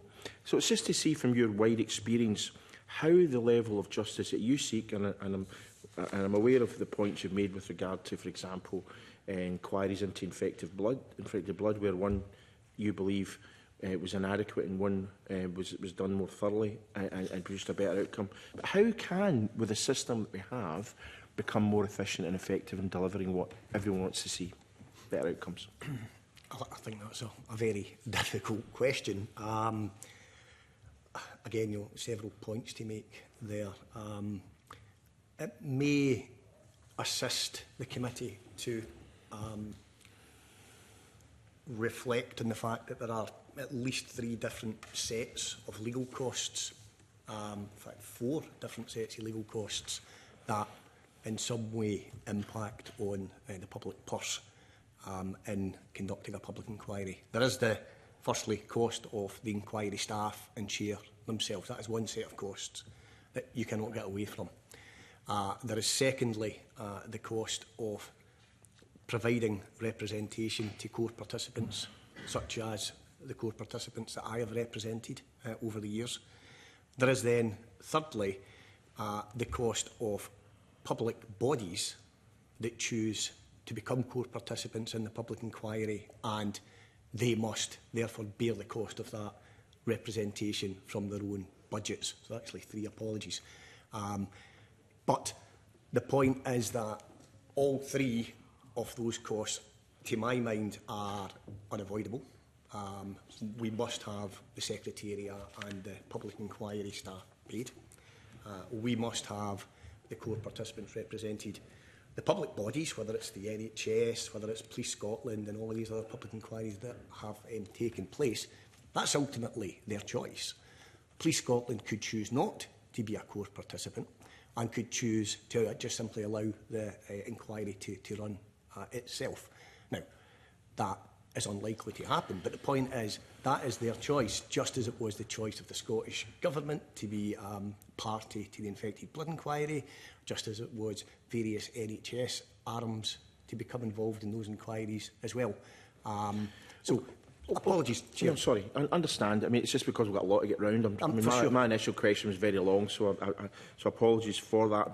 But if we think about it, I mean, some of the witnesses have said to us, well, there are a number of things that can be done to make inquiries more efficient and effective. So, for example, having a proper secretariat that's actually built up some institutional memory of how inquiries are successfully conducted, rather than having to reinvent the wheel, as it seems to be with every inquiry. Other things, for example, like tens of thousands of documents have to often be duplicated. Why does it have to be, for example, a trained lawyer that does that? I mean, can it not be a paralegal or someone else? Would that not reduce the cost? Because apparently that has a very significant impact on the overall cost of any inquiry. If you've got to copy 100,000 documents and it's a qualified lawyer that's actually doing that, then surely what I'm saying is there must be ways, even within the system we have, even if you accept the system as is should continue, that we can still reduce costs on the public purse. Because ultimately, I mean, if it means fewer officers in the street, because of the cost of this inquiry, that has an impact. I think that's very fair. I bring to the committee my knowledge of representing court participants, and that's why my paper is all about the fact that that is a cost which I don't think can be diminished in any way if public inquiries are going to achieve what they need to achieve in terms of those victims of mass wrongs. But the point you make, Chair, regarding the Secretariat with institutional knowledge, I completely agree with that. I also agree with the point that, frankly, would flow from that, which is that if you have a Secretariat with that institutional knowledge who say, well, why are we paying a 2-year qualified solicitor to photocopy? To be pejorative about it, it's not going to be obviously that, but it's a very, very fair point. I've seen the benefit of that to an extent with the Scottish COVID inquiry, where, albeit some months in, if not slightly longer than that, the inquiry appointed a chief executive in the form of Ian Duddy, who has got a lot of experience in these types of things and who did do an excellent job in terms of making things run more smoothly. So I accept entirely both of those suggestions are very good ones. So do you have any other ones yourself where you, well, given that your involvement and detailed involvement in some very high-profile public inquiries, where you think, well, do you know what, we could have done that more efficiently, more effectively, and more timelessly? It's difficult in the sense that I read Lord Gill's submission telling us how well he did at controlling his budgets and getting it brought to a conclusion as quickly and as efficiently as he did. I would say, having been involved in that inquiry, it came very close to the bone at being at the expense of the participants being fully represented, just perhaps managed to allow full participation, but it was close. And secondly, I'm sure the committee will all recognise that the ICL Stockline inquiry was one of very small compass. It was not a large subject matter. Sure, aye. And so, I'd say no more than that about Lord Gill's comments, but it was easier for him, I think, to achieve that than it would be, for example, the chair of the Scottish COVID inquiry to achieve such things. So I think it's important to recognise that public inquiries come in different shapes and sizes and different scope of compass. And I think it's therefore difficult. But the burden ultimately rests on, as you've alluded to, the Secretariat and the chair, and different chairs take different approaches. And again, I know there has been some suggestion that, well, does it need to be a judge rather than a sheriff? I would say 100% should be a judge if we want that public confidence in the inquiry. And that, frankly, no disrespect to those in the Shrieval bench, sheriffs just don't cut it. But the second suggestion is that should there be some oversight of the judge? I understand the point that's been made there, but I just think it's going to be very difficult to achieve it in terms of the fact that the judge must be independent. It's the single most important thing. A judge must be in a public inquiry. How can any institution oversee an independent judge and bring pressure to bear on them? I just struggle with that, although I understand the concept. I think everywhere you turn here to try and find cost savings, it's really difficult, other than I think the Secretariat point is a very good one. Well, I mean, New Zealand and Australia managed to bring in, COVID inquiries in the space of a year or so, £4 or £5 million, whereas the UK one's already cost over 200 million and the Scottish one over 34 million.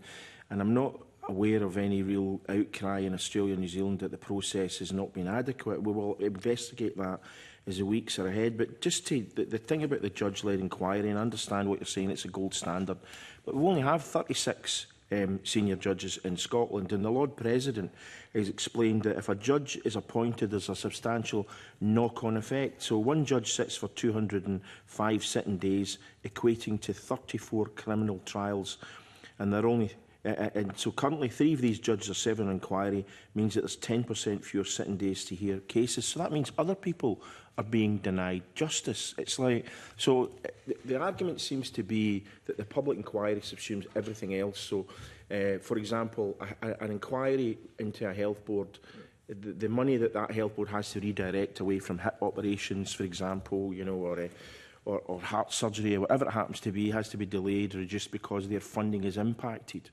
So so that's why I'm trying to say, why should public inquiries be in a situation whereby they frankly don't seem to have any limit on the amount spent, as Sheku Bayou shows 51 million so far and counting, compared to, for example, every other area of the public sector, a health board, a local authority, whatever, all have to work within a budget, colleges, all aspects of justice, they all have to operate within a budget.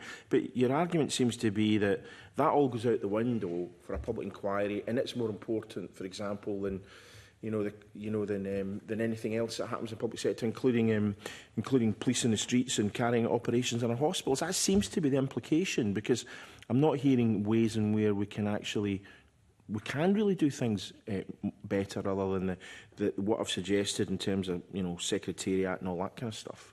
I'm not sure that's fair that I say public inquiries, you know, take precedence over everything else, and hell be damned the rest of the public person. But hold on, it's the only area. I don't. You're saying there shouldn't really be a financial limit, so that does mean it takes. No other area of the public sector I'm aware of is unlimited, really. I suppose you could say welfare is demand led, but other than that, everywhere has a specific budget that they have to adhere to. I'm saying that there is, to achieve its two most basic functions of ensuring that there's confidence in the victims and those who are affected by the acts that are being investigated, put under the microscope by the public inquiry, that there is an inevitable need that they are legally represented, and there is in turn an inevitable cost associated with that. I have already said that cost is not unlimited. That cost to the solicitors representing court participants is scrutinised by the chair and is limited in that respect. The other costs associated with it, equally, I don't think it's fair to say they are unlimited. The chairs are expected to keep an eye on budgets and to act accordingly, and we have to trust that they are doing that, I think, because otherwise I'm not really sure what we're saying if we're saying that we're not trusting them to follow that through, because that is one of their core functions, is to ensure that it's delivered in the quickest time possible, but covering their subject matter, their terms of reference as fully as possible. That burden rests on the chair of the public inquiry. So I don't think it is fair to say that it's unlimited. But what I would say is, to the point you make, Chair, about the money being spent on a public inquiry can be used elsewhere. I have quoted in my paper, and I'll repeat it here, the words of Lord Penrose on the opening day of the first preliminary hearing. Every penny spent on this inquiry is a penny taken away from the NHS. He sat as the chair of an inquiry into the infected blood scandal, for it was such, which we finally found out the full picture of through the UK-wide inquiry. He sat in front of a room full of victims of the infected blood scandal and uttered those words. And it was appalling. And it set the standard for the rest of that public inquiry. Yeah, I mean, I understand what you say on that particular issue, and I don't really think he probably meant to say it with that level of insensitivity. But although it's not said, people still think it, and it's still in the background, and there is an element of reality in there. Now, once an inquiry is actually concluded, I think one of the frustrations is that you may actually, that a government, whether it's UK, Scottish, whatever, may set up a public inquiry because, frankly, it's politically expedient to do so. It gets it off the Minister's desk, kicks into touch, and they'll not be in office in 5 or 10 years anyway when it deliberates. But then you have the recommendations, and what happens then is governments may then say, well, we'll look at the recommendations, another year or two elapses. So there's still an element of frustration, surely, for the people who are victims of the wrong that the public inquiry was set out to right. So is there any way you feel in which there should be a kind of situation where recommendations have to be implemented? You know, I mean, it's difficult because some can't be implemented overnight, some might take time, but what do you think should be the mechanism to ensure that recommendations made are implemented rather than just leaving it to governments? Because I think I recall the Plotnikov inquiry about 24, 25 years ago. There were 42 recommendations made, and I recall 2 years after the inquiry concluded, only 1 recommendation had been implemented. I mean, it's, you know, I mean, so that after all the evidence giving, the emotions for people who are victims, all the money spent, all the time that's elapsed, you have recommendations and then nothing proceeds. So what can we do to try and enhance the delivery of those recommendations? I mean, I completely recognise and I agree with the point that's been made. It's interesting, and I hope it's not a parenthesis, but Sir Brian Langstaff, the chair of the Infected Blood Inquiry, did something very novel to try and ensure that didn't happen. That when he produced his report he sent a letter to the Minister saying that he was not able to say that the inquiry had yet fulfilled its terms of reference. Because when a chair says that the inquiry has fulfilled its terms of reference under the statute, that's it. He can do no more, or she can do no more. He did that so that he could keep the inquiry open and that he could continue to hold the feet of the government to the fire to ensure that the recommendations that he made were followed through. And we've seen that. The compensation scheme is up and running. There were issues actually with how the scheme operated. Again, he had another 2 weeks' worth of evidence about that and has produced an additional report. So that's one way of doing it, but it's very unusual, and it's because he had no other mechanism to do it. So I think there absolutely should be a better mechanism, whether it is a parliamentary committee that looks at this, whether it is... yeah, I mean, it strikes me there has to be some body, whether it is Parliament itself or a committee, and then the full Parliament, that the relevant minister must report timeously saying, I have the report, here are the recommendations, here are the recommendations that we are going to obtemper, and here are the time frames within which we're going to do that. And that allows the committee to ask questions if they don't like what they're being told. It could lead to a debate on the chamber itself. That's what I think would be a good approach to the issue that you've highlighted.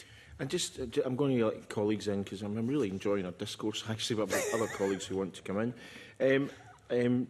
In terms of, if we look at the Scottish Sex Abuse Inquiry, it's cost over 100 million, it's been on 11 years. But one of the things that they've done is they've produced kind of interim reports so that people can actually see what's actually happening in that inquiry. It's not like one of these ones that seems to be sealed off and then you get, you know, a big splurge at the end.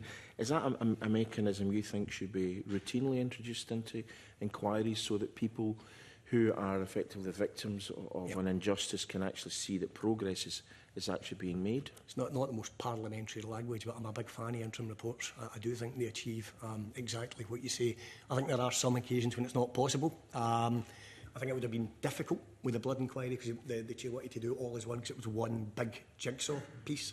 But I think where at all possible, that should absolutely be adopted as a way, as you said, of getting the lessons learned out there as quickly as possible. And indeed, potentially, interim recommendations, which would then go back to your previous discussion around how they might be implemented, notwithstanding that the inquiry continues. Okay, thank you for that. I'm going to open out the session first to Michelle, to be followed by John. Good morning. Thank you very much for joining us. I'm going to ask you some questions that are more reflecting on the kind of integrity and reputation of the legal sector around public inquiries. Now, you, of course, will attend here today and will, where you deem it appropriate, stoutly defend things, and I've got no issue with that. But what I want to explore with you is where there could be either a conflict of interest or the potential for a conflict of interest that could ultimately affect the reputation of the legal profession. And I'd ask you to bear in mind that we see this a lot as politicians, where somebody, a person, says, I would never do that.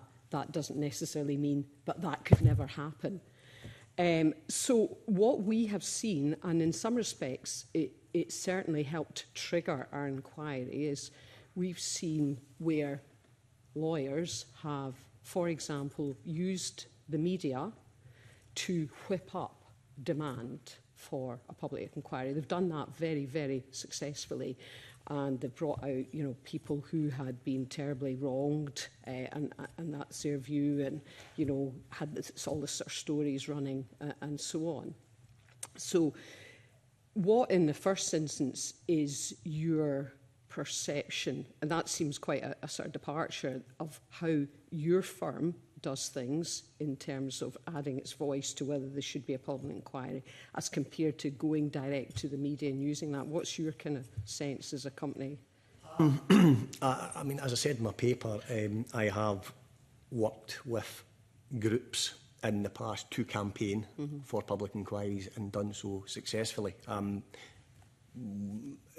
approach has never been to go just straight to the media.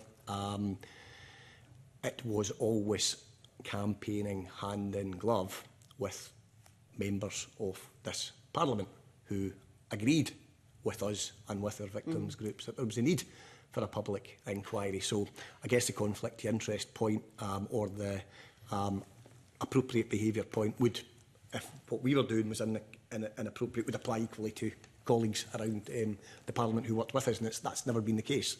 Some groups began at the Public Petitions Committee, and that resulted in questions being asked. Others had questions asked in the Chamber, but ultimately and inevitably that type of campaigning did lead to press interest, and it would be foolish not to utilise that as part of the campaign to hold a public inquiry. Going straight to the press without doing that, I can see why that might rile, but at the same time, I'm not in a position to and would never criticise somebody who, if they firmly believed there was the need for a public inquiry, to do that, because ultimately it is, and it's a point I make about the realpolitik of all of this, that it's ultimately the Minister who decides if that case has been made or not, and how campaign groups make that case and give their best fist of making that case. Surely that's up to them. Ultimately, if their case was not a good one, then the Minister would just say no, and that would be that. I mean, there's quite a few points to pick up on that, but just so that I'm being absolutely clear, you see it appropriate to do your campaigning, because we're accepting that campaigning where an issue has come to light is entirely, absolutely legitimate. Nobody's got any issue of that. But through the mechanisms of this Parliament, you mentioned the Petitions Committee, through members themselves, and using that to create that kind of groundswell of opinion rather than going direct to the media. So what would your be reflections from a kind of ethical stance around the law profession if then a lawyer was also a close friend of a government minister and therefore was able to use that to seek a public inquiry from an ethical perspective? I suppose there are two sets of ethics to consider in that question. There is the ethics of the solicitor, assuming this is a real situation. If this is let's take this as a university question. Let's just imagine it that way. Yeah. I'd say there are two sets of ethics to consider. There is that of the solicitor, and there is that of the Minister, who may or may not be able to make that question. So there is as much the ministerial code, I would imagine, to consider in this question as there is the rules of the Law Society of Scotland. Thinking off the top of my head, in this hypothetical situation, are there any breaches of the Law Society of Scotland rules? Probably not. I can't think of any off the top of my head. But of course, you will say ethics and the code of conduct are not always one and the same. And I wouldn't really want to take my answer any further than that, to be honest with you. Yeah, because of course, I mean, we have raised this question before. You know, the Law Society sort of said, well, it's not clear whether this was simply them exercising their freedom of speech, and Compass Chambers said, well, that's not relevant, a conflict of interest, if they're advancing their client's position. And I take from that that's somewhere that they didn't want to go. But of course, we have the issue, which is why I'm going back to the reputation and ethical stance of it.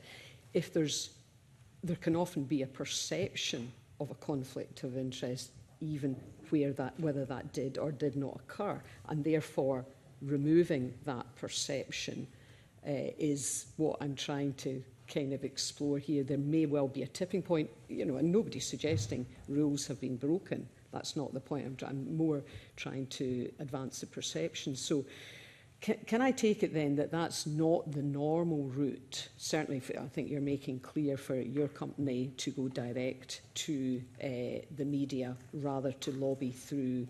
I mean, do you have experience of how other law firms kind of get it to the public attention? It's such a small pool of law firms that do this. Yeah. It's very difficult to say what is normal and what is not. All I can say is the path that I've normally followed, and I think it's an effective and an appropriate way to campaign for these types of things. It's very difficult to see what is normal or not. I should say that our discussion around ethics, it was ethics I was talking about. I do struggle to see it being a conflict of interest per se, because I think, as you alluded to, either Compass or Michael Clancy said that they were still always pursuing the interests of their clients. So the conflict of interest would be if you're doing something that's in conflict with your client's interests, and whatever that hypothetical question may consider, I don't think it strays into conflict of interest, I must say. Yeah, and I think, it was Michael Clancy that said it's not clear whether this was exercising a freedom of speech, and it was Compass that said it's not relevant conflict of interest if advancing their client's position.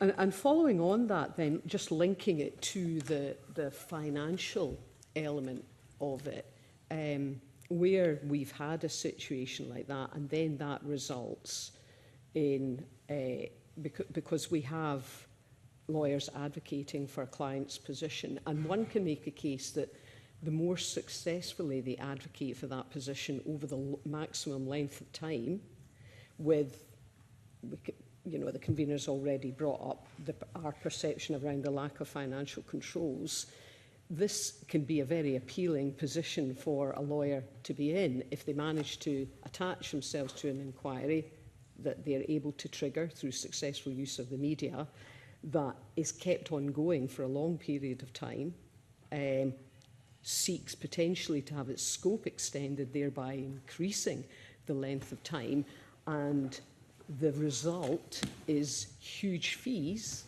for the lawyer concerned.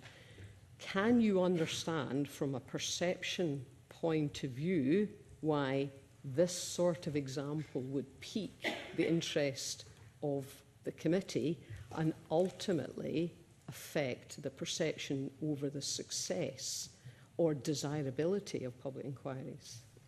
I fully recognise the point you're making in the narrative you've described. I would temper it slightly by pointing out that in that scenario that you've painted, it was a minister that set the inquiry up in the first place. It was a minister that decided to extend the scope or not, and it is the chair of the inquiry that has to decide how long the inquiry has to last, how deep they need to dive into the evidence, therefore how long the inquiry will take. And it is the chair of the inquiry who is either scrutinising or not the monthly bills of costs of that hypothetical solicitor, and determines how much money they make or not. All I can say is that from my experience, as I've said, and I'm repeating myself, so apologies for that, that every bill of costs that Thompsons have ever submitted has been forensically and fully scrutinised, and is certainly not paid in full every time. Yeah. Okay, and your last point then, just to finish off around this, in terms of the culture, I mean, chairs will vary. And I did actually raise this question, and apologies, I forget who it was giving evidence at that point, but I think he alluded to the fact that, he would take a very dim view of this kind of scenario indeed, and I absolutely respected what he was saying. But I suppose my question to you is, to what extent is there a culture where some lawyers don't like to challenge other lawyers? Because if you're coming from a position where ethics and propriety should be at the very heart, I mean, that's something you sign up to, right from the start of your career. It does make it, from a cultural perspective, quite hard then to challenge somebody and say, look, and so what's your experience then of being challenged by a chair for your own submissions when you've been going through various inquiries?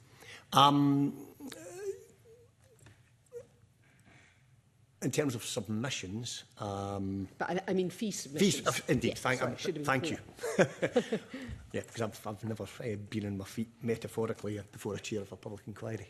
But yeah, the short answer is yes, it has happened quite regularly, going all the way back to the ICL public inquiry. I spoke previously about Lord Gill's approach. The one now novel thing that the solicitor to that inquiry did was to allow work to be undertaken on a block basis, so that, for example, if they were to release a set of disclosure, they would say, you should take no more than X hours to read this. So it was done in advance. What's happened in every inquiry since then is the disclosure is released, you submit the bill of costs, and to your point, inevitably that will be poured over line by line, and they'll say, hang on, that's cumulatively now 5 hours it's taken to read all this. That's the language they tend to use is disproportionate or unreasonable, and these words come up all the time, frankly, because they have a law accountant, frankly, whose job it is to pare back as much as possible they can, and that results in the type of discourse that you're talking about, where they say, well, that was too much, justify yourself. That was too much, don't even bother justifying yourself because we're not paying it. That's absolutely fine. That is the way it goes. And actually the Scottish COVID inquiry has appointed a gentleman called Stuart Mullen, who has his background as a law accountant, to pour over every bill of costs before the chair even sees it. And I can tell you, and maybe that's because that's been his thing, his whole life is arguing over judicial accounts. He's ferocious. He is absolutely ferocious. Well, that's good to hear. That's heartening for the committee, notwithstanding the huge costs we've had spent thus far. But thank you very much. Thanks, Convener. Thank you. John, to be followed by Liz. Thanks, Convener. I mean, you were asked before about that statement, which was maybe a bit insensitive, about every penny for the inquiry is a penny less for the NHS or the frontline services. Would you agree that that was a true statement? I suspect so. That I'm genuinely not avoiding this. I don't know for certain that the only budget that's used, well, the only budget that was used for that public inquiry was the NHS budget. I actually don't know, and I'm not evading the question. But it's if it was, if there's evidence that's the case, then yeah, of course I have to accept that's true. Well, it's out of the public sector, so some of it might have been from a college, some of it might be from a school, some of it might be from the NHS. From the public purse, 100% true, yes. Okay, fair enough. Now, I just wonder, you were saying how, you know, there have to be the lawyers involved in all the different parties, and I just wonder if that is the case. And, you know, could we have a more inquisitorial approach and a less confrontational approach in public inquiries? I mean, I'm also in the Education Committee. We're looking at children's hearings, and there's quite an argument there that it should be inquisitorial, so they, you know, ask the children, ask the families, find out the information that way, rather than, you know, having two parties with lawyers involved. Do you not think we could actually have public inquiries without lawyers on either side? Well, firstly, the systems would be probably better described as a hybrid system. It's not fully adversarial, nor is it fully inquisitorial. My experience of representing victims of mass wrongs is it is probably a kind of sweet spot in that respect, because I cite again the Equalities Commission, who could not be clearer that core participants must have meaningful, not illusory participation, and that cannot happen if they're only represented by the inquiry team, because inevitably they... So can't they represent themselves? Members of the public represent themselves at a public inquiry where everyone I've been involved in, the evidence has been deep, dense, complicated? No, would be my answer. Because the chair would the chair be unfairly ask them? Or, I mean, surely the chair should be adapting questions to what the participant can take part in. The court participants have a statutory right to make open and closing questions, to consider documents in advance, to suggest lines of questions, all of that. Yes, well, I mean, all of that requires legal representation. But we're considering changing the statutory requirements, so I mean, none of that is fixed. Well, I would say that those are the bare minimum levels of participation that they should have. That if this inquiry was to recommend, and if this Parliament was to enact primary legislation that cut those rights away from the 2005 Act, I think it would be a sad day and a retrograde step for this Parliament that's famed itself on being progressive and being inclusive and following what the Equality and Human Rights Commission say. It would be a sad, sad day if this committee was to make such recommendations. I mean, you say that participants should be properly heard, and I would agree with that. But I mean, I get constituents who, if I let them, would speak to me for 5 hours on their housing need or their medical need or whatever. So, I mean, I just don't have that time, and I have to restrict the time they have to speak to me. I get the main points, they get a bit longer to just explain the situation, and then I have to draw it to a close. A GP gives people, I think, 8 or 10 minutes. You know, shouldn't there be a bit more kind of control on this, that people don't just get as long as they want to speak, either the participants or the lawyers, but that there's, you know, every other profession, as I think the convener suggested. I'm an accountant. Audits have to be done in a certain time. You do the best you can in 3 months for £1 million or whatever it might be. Couldn't we go down that route? I think there's perhaps a slight misunderstanding about what core participants do and what core participants bring to public inquiries. It's not just giving them their day in court, to use that terrible euphemism, and allowing them to speak. Throughout the entire inquiry process, they receive the disclosure that the inquiry itself obtains. With their lawyers, they interrogate that, and they make recommendations and offer ideas as to what direction the inquiry's investigation should go, and what questions should be asked of the plethora of other witnesses beyond core participants who will be brought before the chair and giving evidence under oath. And you know, no better example than the infected blood inquiry, where there were prime ministers, former ministers of this building who were interrogated fully by the inquiry, counsel to the inquiry, and the level of interrogation was partly due and significantly due to the involvement of the core participants in advance, looking at the documents, working with the lawyers and putting forward lines of questioning. A core participant doesn't just get heard. They do so much more than that. Yeah, I mean, I'm hearing what you're saying, and I realise that's what's happening at the moment. I think what we're trying to explore is there a better way of doing it, or a different way of doing it? I mean, I think this was two things there. My answer would be no, but secondly, I'm aware that there's going to be a closed session after I've given evidence, and I think my no will be echoed as a resounding no by those who are going to be given evidence later. Well, it's good for us to hear a range of evidence, so I accept that. Now, I mean, one of your suggestions, I think, is that the victims or people affected should be satisfied by the inquiry or should get closure or whatever, however you want to describe it. There's been 4 public inquiries that you've been involved in. Have you found that all the victims have been satisfied by the procedures? Yes, but for the victims of the contaminated blood scandal only, frankly, at the conclusion of the UK-wide inquiry. If I had been sitting here with only having had the Penrose inquiry, I would be saying that victim group were not satisfied. which again shows a stark contrast between a well-run public inquiry where the victims are at the heart of the inquiry and one that is not, and shows there's significant danger in taking an overly cost-based approach to that level of participation.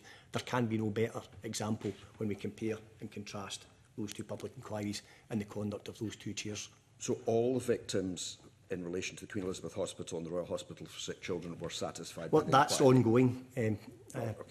Mr. Mason, apologies. Bail of leaving? I'm not Bail of leaving, very much so. all satisfied. And ICL all satisfied? Yep. Okay.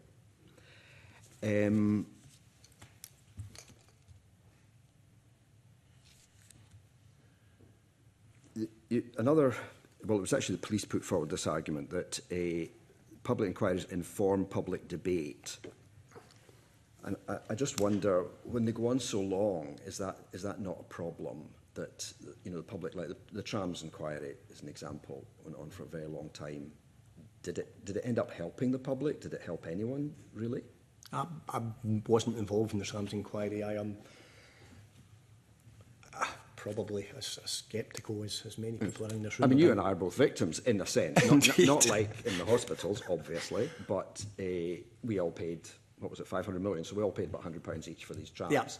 Yeah. So we are victims, but I don't feel as a victim of that particularly helped by the thing taking so long. Yeah, I mean, I think there is a difference between a victim in the sense you're describing and the victim of these other circumstances where, you know, that we are not aggrieved particularly, or we're certainly not distressed by the cost of the trams, just as, you know, the inquiry into the cost of this building. Yes. And the point I'd make is, and it is back to the point I make in my paper, which is I think the real issue for we all to reflect on is, because of realpolitik, is as soon as a minister sets up an inquiry, and it may very well be, as the chair said, cynically for a politically expedient reason, that's where the issue lies, that should they be able to do that?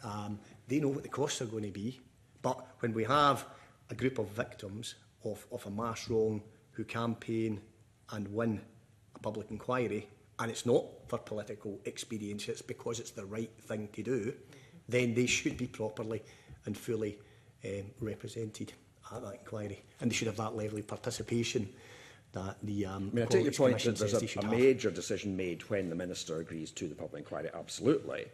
It just seems that once that decision's been made, it's a bit of an open field. I know you don't like the term blank cheque, but, you know, I did suggest to one of the previous witnesses, I think it was Lord Hardy, you know, what if we gave you £5 million, 2 years, and you just give us the best result you can in that time?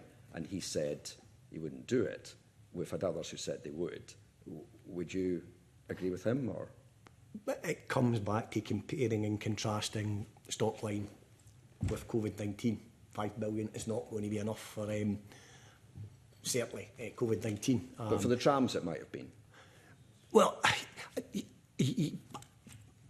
I'd like to think so, but my point is, I question whether a public inquiry should ever have been set up in relation to the tram inquiry, given the cost that we all knew it would involve. I question whether or not there should ever have been a public inquiry into the cost of this building. I question there ever been public inquiries unless there is a real lack of confidence of the public, there are real victims of real wrongs. That's when there should be public inquiries, and when there is, they should be run properly and they should be funded fully. Okay, thanks so much. Thanks, Convener. A really helpful comment, incidentally. Liz to be followed by Michael. Yeah, thank you. And can I, Convener, put on the record that I'm obviously representing patients of former the NHS Tayside El Jamel problem just now. Could I actually just, apologies to interrupt, because you make an excellent, or you've brought to mind an excellent point, it's not in my paper.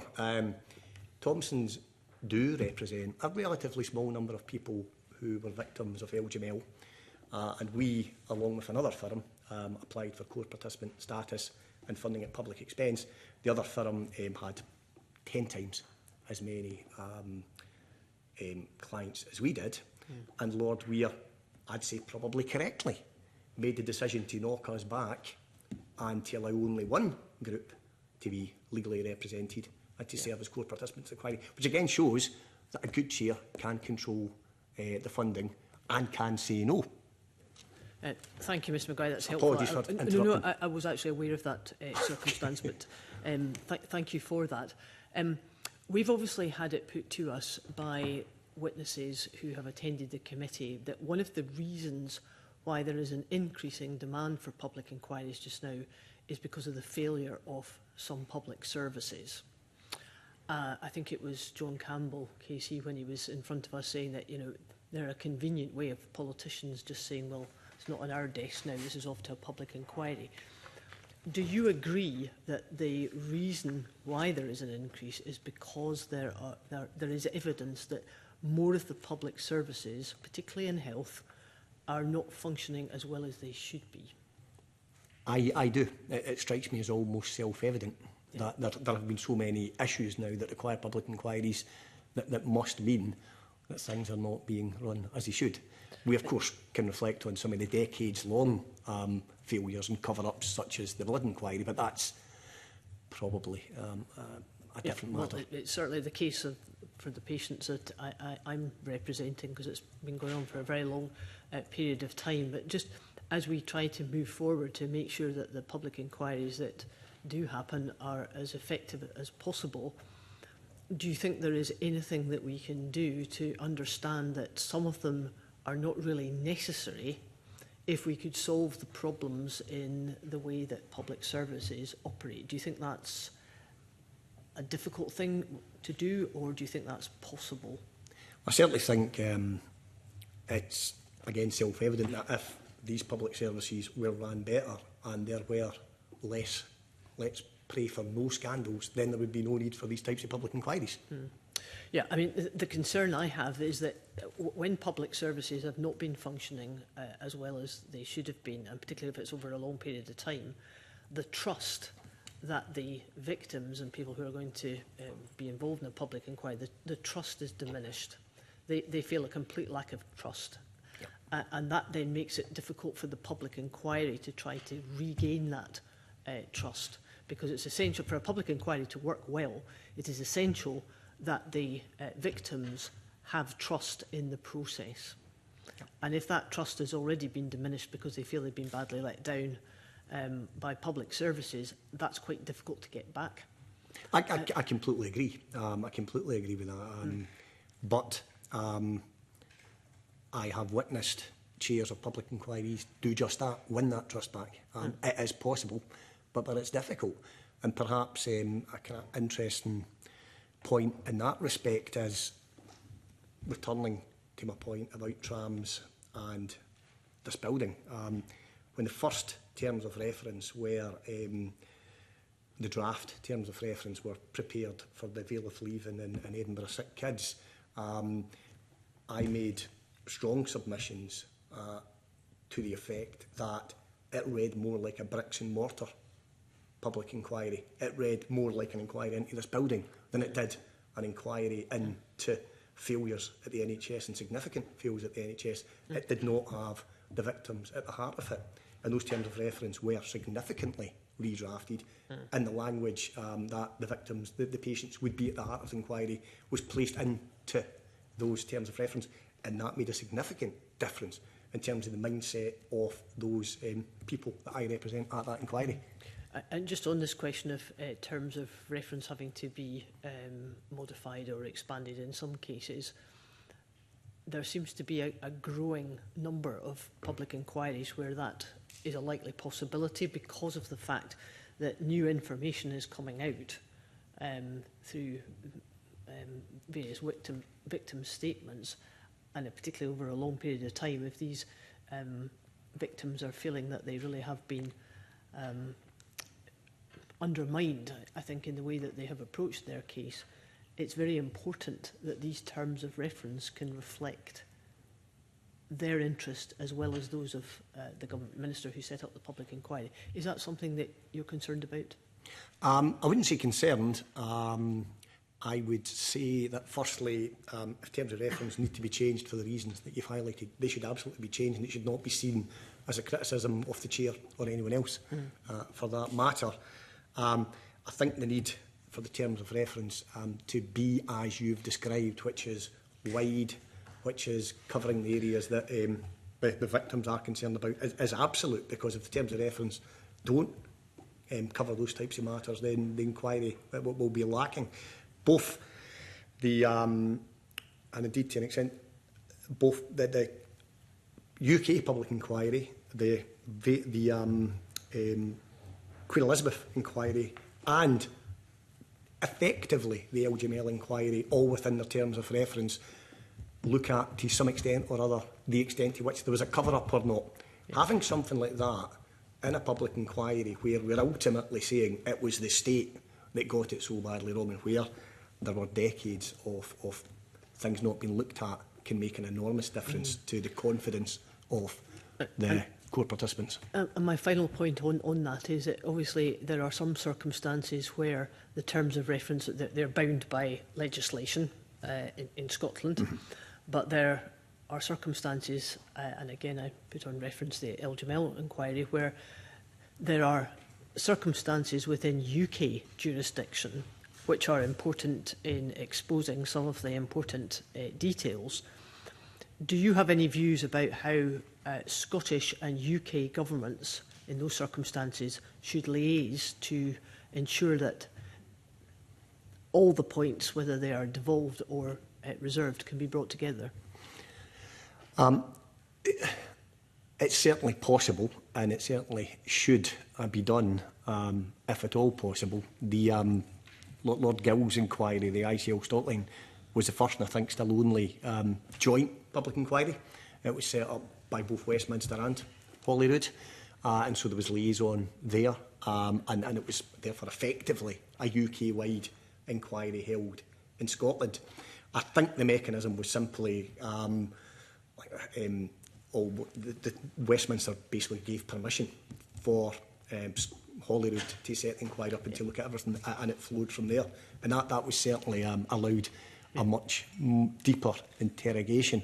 And we've seen now with the overlapping COVID inquiries that there is again significant liaison between the two inquiries, and for cost-cutting purposes, any evidence that has already been before and heard by the UK inquiry kind of automatically falls into the evidence. That's correct. For the Scottish inquiry, which again saves costs. So that liaison, absolutely. Yeah, well, I think that's very important, so that nothing is kept under cover because of constitutional arrangements. Thank you. Thank you, Michael. Thanks, Convener. Thanks for the evidence so far, Mr Maguire. Can I put on record my own involvement in the LGML inquiry as a representative of one of the victims? I'm going to dwell on this area in terms of reference for a moment. You mentioned almost kind of categorising the kind of inquiry, so a bricks and mortar inquiry perhaps versus a service failure inquiry. Would something approaching a standardised model of operation for an inquiry help the setup of the inquiry and also address some of the concerns that you have about the terms of reference being properly drafted and then require significant amendment? Yeah, I can see the benefit of that, and greater guidance on these types of things being available from the outset to both the minister setting it up and the civil servants drafting the terms of reference. I think that could be very useful. I think also liaison between the minister and the recognised victims while the terms of reference are in draft makes a significant difference. And I say makes past participle because things have moved in that respect over the period of time since Stockline, when boom, there's a terms of reference and there will be no more discussion. The same was true of Vale leaving, but luckily actually those terms of reference were quite wide reaching. However, when we then fast forward, and Penrose was Penrose, but when we fast forward to, as I said, the Queen Elizabeth and of course, Mr Mara, you'll know the same is true of LGML as well, and the UK-wide Blood inquiry, that there was a degree, and indeed the Scottish COVID inquiry, there was a degree of discussion, interaction around what the terms of reference should be, and providing the victims with that level of input at that early stage goes a long way to building that confidence. Is it, your own practice would be very focused, I think, from the evidence today on that kind of interaction with victims, particularly in service failure. You've mentioned bricks and mortar. Are there other categories that you can think of in terms of the plethora of public inquiries that we've had over the last decade and are currently in operation?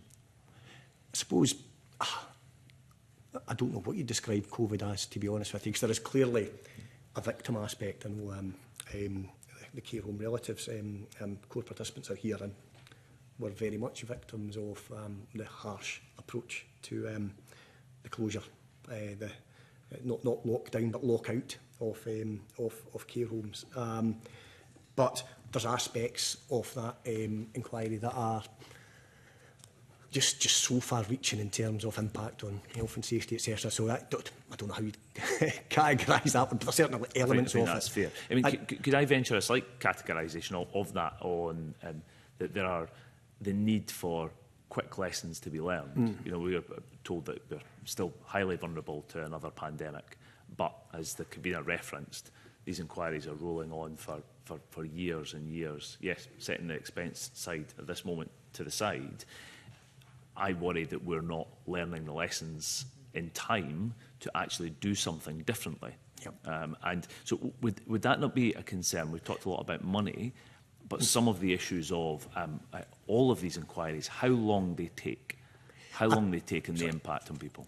Again, I mean, I recognise the high-level point that we want an inquiry to conclude as quickly as possible. But that has to be done in the context of all of the evidence that can be being brought out in order that all the lessons are learned. So it is difficult, and every chair recognises that problem. I think I think we get closer to an answer to the point you're making by the point the chair made about more regular interim reports. I think that's how you square that circle.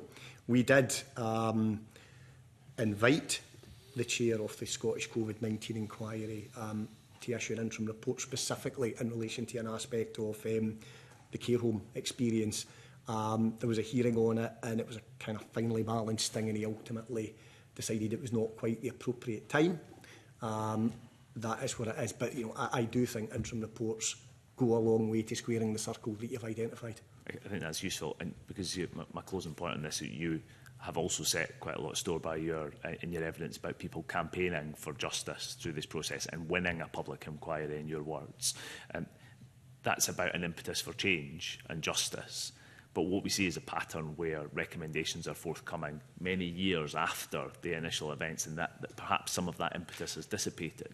And then governments have no real pressure to follow through and deliver on the recommendations that are there. Do you worry about the lack of implementation of recommendations, and would you see the delay in time and that dissipation of impetus being part of the problem? I worry about the ability both governments have to accept or not, to implement or not the recommendation. So I absolutely have concerns about that, and I've offered one view on how that might be approached.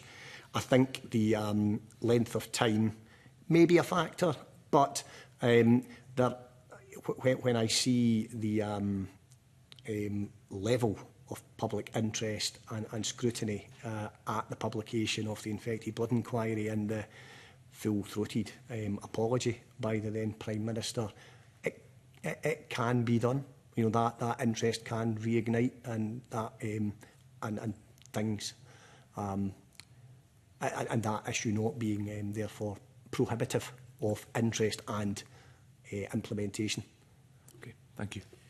I mean, we've talked earlier on about the fact that there's no formal mechanism to ensure that a public inquiry recommendations are implemented either promptly or at all. But if we look at fatal accidents and sudden death, etc., Scotland Act 2016, it has a requirement that those to whom FAI recommendations are directed must provide a response to an FAI determination within 8 weeks. Does that sound reasonably sensible? You know, the Facultative Advocate said several months, but they didn't define it specifically. I mean, yes, something like that I think would be very, very helpful. I mean, declaring my interest, if you like, I assisted Patricia Ferguson draft her kind of competing bill into fatal accident inquiries that was before this Parliament at the same time as the one that was eventually now on the statute book. And Patricia, actually, Ms Ferguson's bill went further than that and actually imposed a criminal offence if the recommendation of the FAI was not implemented without proper explanation. Now, I'm not sure we would want to, haul the First Minister before the courts, but I think it certainly needs to have as much teeth as possible, and I suspect the equivalent would be a committee and before the full Parliament saying explain yourself. Well, interestingly, Professor Cameron, who was involved in the Jersey Child Abuse Inquiry, was first witness in this investigation that we are carrying out. He said that the public inquiry team itself should do what they did, which is revisit a year or two after the conclusion to see what has actually been done on the ground. Because one of the things that I was going to ask you about was about the threat of a public inquiry. So, for example, if the NHS, Police Scotland, whoever it happens to be, who's going to be the subject to this inquiry in terms of what they have or have not done, what they say is, well, as soon as we find out that there's been a miscarriage of justice or an alleged miscarriage of justice, they don't just sit there, staring into the headlights, waiting for the public inquiry to run them over. A lot of them actually look at their systems and say, what did we do wrong? What can we change? What can we improve? Are there people, for example, who might even need disciplinary action against them? Do you think that the threat of an inquiry itself has an impact in terms of changing the activities of these organisations? I do, yes. I think that's a very good point. In terms of the inquiry revisiting a year later, I suppose it's a bit like the thing I described earlier, that what Sir Brian Langstaff did in terms of the infected blood inquiry, because by statute, when the report is published, then, as I said, generally that's it. The chair says he's fulfilled the terms he's referenced and he's gone. Sir Brian had concerns and therefore did not do that, and one therefore wonders whether, if we're going to change primary legislation at all, it's that bit about having that the inquiry closes. That should the statute say the opposite, that he's handed in, the report has been produced, but the inquiry will stay open for a period of a year to hear evidence at that point upon whether or not it's been implemented, the recommendations have been implemented or not. Because we're really looking at justice for victims, but at the same time, what can we do better next time for everyone else, so to speak? I mean, the Police Scotland have also suggested rapid independent reviews 6 to 12 weeks into an inquiry to deliver urgent lessons where speed matters most. So in other words, we talked about having interim reports, but what they want to do is to say, well, look, how can we restore public confidence rather than wait 5 years for something to come out? Well, I don't know how long Emma Caldwell's going to take, but Sheikh Obai, as I said earlier, it's taken 6 years already and doesn't seem to be near a conclusion as far as I'm aware. So is there a kind of, is that a reasonable suggestion? It's not unreasonable. I just don't know off the top of my head how that would work in practice. If because obviously the inquiry has to consider all of the evidence, and it's would it be by breaking it down? They've maybe set out terms of reference, and the police have said, well, in terms of that, I mean, the Police Scotland aren't here. We invited them. They declined, unfortunately. That's one of the reasons why we're so pleased that you actually accepted our invitation. I mean that sincerely. I think it's a really important that one of our firms who are involved in this is here, and so I really appreciate, and I'm sure I know my colleagues do as well, your evidence today. But I think, so I'm speculating what they're suggesting, but I think it's along the lines of, well, these are the terms of the reference, and this is, over the next 6 to 12 weeks, well, this is what we're going to do straight off to try and make things better. I'm just wondering if that's something that... Would that be... It doesn't derail the inquiry as such, but given that our inquiry is not about whether an inquiry should take place or shouldn't, but it's about how to make the inquiries more efficient, effective in terms of delivery of justice, and value for the taxpayer at the same time. So would that be like the public bodies affected would be saying, here's what we're going to do to improve it, or would it be the inquiry saying? Well, I think it would be the public bodies actually saying to the inquiry within 6 to 12 weeks, this is what we'll do. But that doesn't preclude, you know, taking evidence from people subsequent to that. So the first thing the inquiry would do is hear from these bodies as to what, you know, marking their own homework, for a better phrase, what they're going to propose to improve. I think that's a very good idea. You know, I think the issue of marking homework is important. I think the reason why the inquiry would still take place, even in the circumstances, to ensure that wasn't, well, okay, everything's fine, we'll just move on. Now, the last point I want to make is really about capacity. So I mentioned earlier on about how, you know, 36 senior judges, if 3 are involved in inquiries, that has an impact on trials. But what do you think is the kind of maximum number of inquiries that can run in Scotland at any one time without effectively derailing the kind of the day-to-day delivery of justice in Scotland in terms of ordinary criminal trials? It's very difficult. I mean, one may say we're already at capacity in that respect, but if another tragedy comes along, we can't say no, can we? I mean, obviously I've read... Well, this is a dichotomy, isn't it? I mean, this is why I was talking earlier on about opportunity costs, and this is why a number of other organisations and indeed other jurisdictions, Australia, New Zealand, Canada, Sweden, Denmark, that we're going to be looking at in the next 2 weeks, do it differently. And it's not all the gold standard of a judge because of the impact that has on their systems, and they're able to deliver differently. I thought there was a degree of irony, and I can't remember if it was current Lord President or Lord Carloway. They both made the same point, as they would. There's not enough judges and we need more, effectively. But suggesting that it could be sheriffs to preside over the public inquiry. I've been quite clear why I don't think that's a good idea. But what can and does happen regularly is that a sheriff will be appointed to act up, for want of a better word, as a judge, so that would perhaps give more capacity to the upper bench. But what about, for example, the comparison? You talked about a bricks and mortar inquiry. So trams, 9 years, 13.8 million, 30,000 pages. Who read them? Right? Absolutely. Should that have a judge lead and perhaps... I mean, where there's victims, one could argue for a judge, but is it necessary for a bricks and mortar inquiry, perhaps? No. I mean, I'm only speaking to groups of victims. So, I mean, I was quite candid. I question whether either inquiry that was spoken about in that respect should have been set up at all. But certainly there is no need for upper bench judges to preside over those inquiries. Not at all. And just lastly from me, you've said basically that the ECHR advocate that victims groups must have active and meaningful, not illusory participation in inquiries. I think that's something that we would certainly all agree. But in terms of core participants, what is the capacity for an inquiry in terms of core participants? So if we look at COVID, you know, how many potential victims can there be? I mean, 1,000, 10,000, 50,000, 100,000 people could theoretically possibly give evidence about the death of a loved one. They'll all be saying, there'll be a lot of overlap and duplication in what they're saying, although they'll be giving their own individual story. Should there be a limit to that capacity, or should it just be anyone who wants to be a core participant? Because obviously, if there's thousands of people who have to give evidence, it doesn't necessarily add to the quality of what's happening. It just delays it and it costs more. I mean, you don't want to say to someone, well, you can come to court and you can, I suppose. But perhaps you should, if at the end of the day they're not saying anything different from what other people are saying. I think that's... If it's on that scale? Sure. I, on one level, I don't disagree.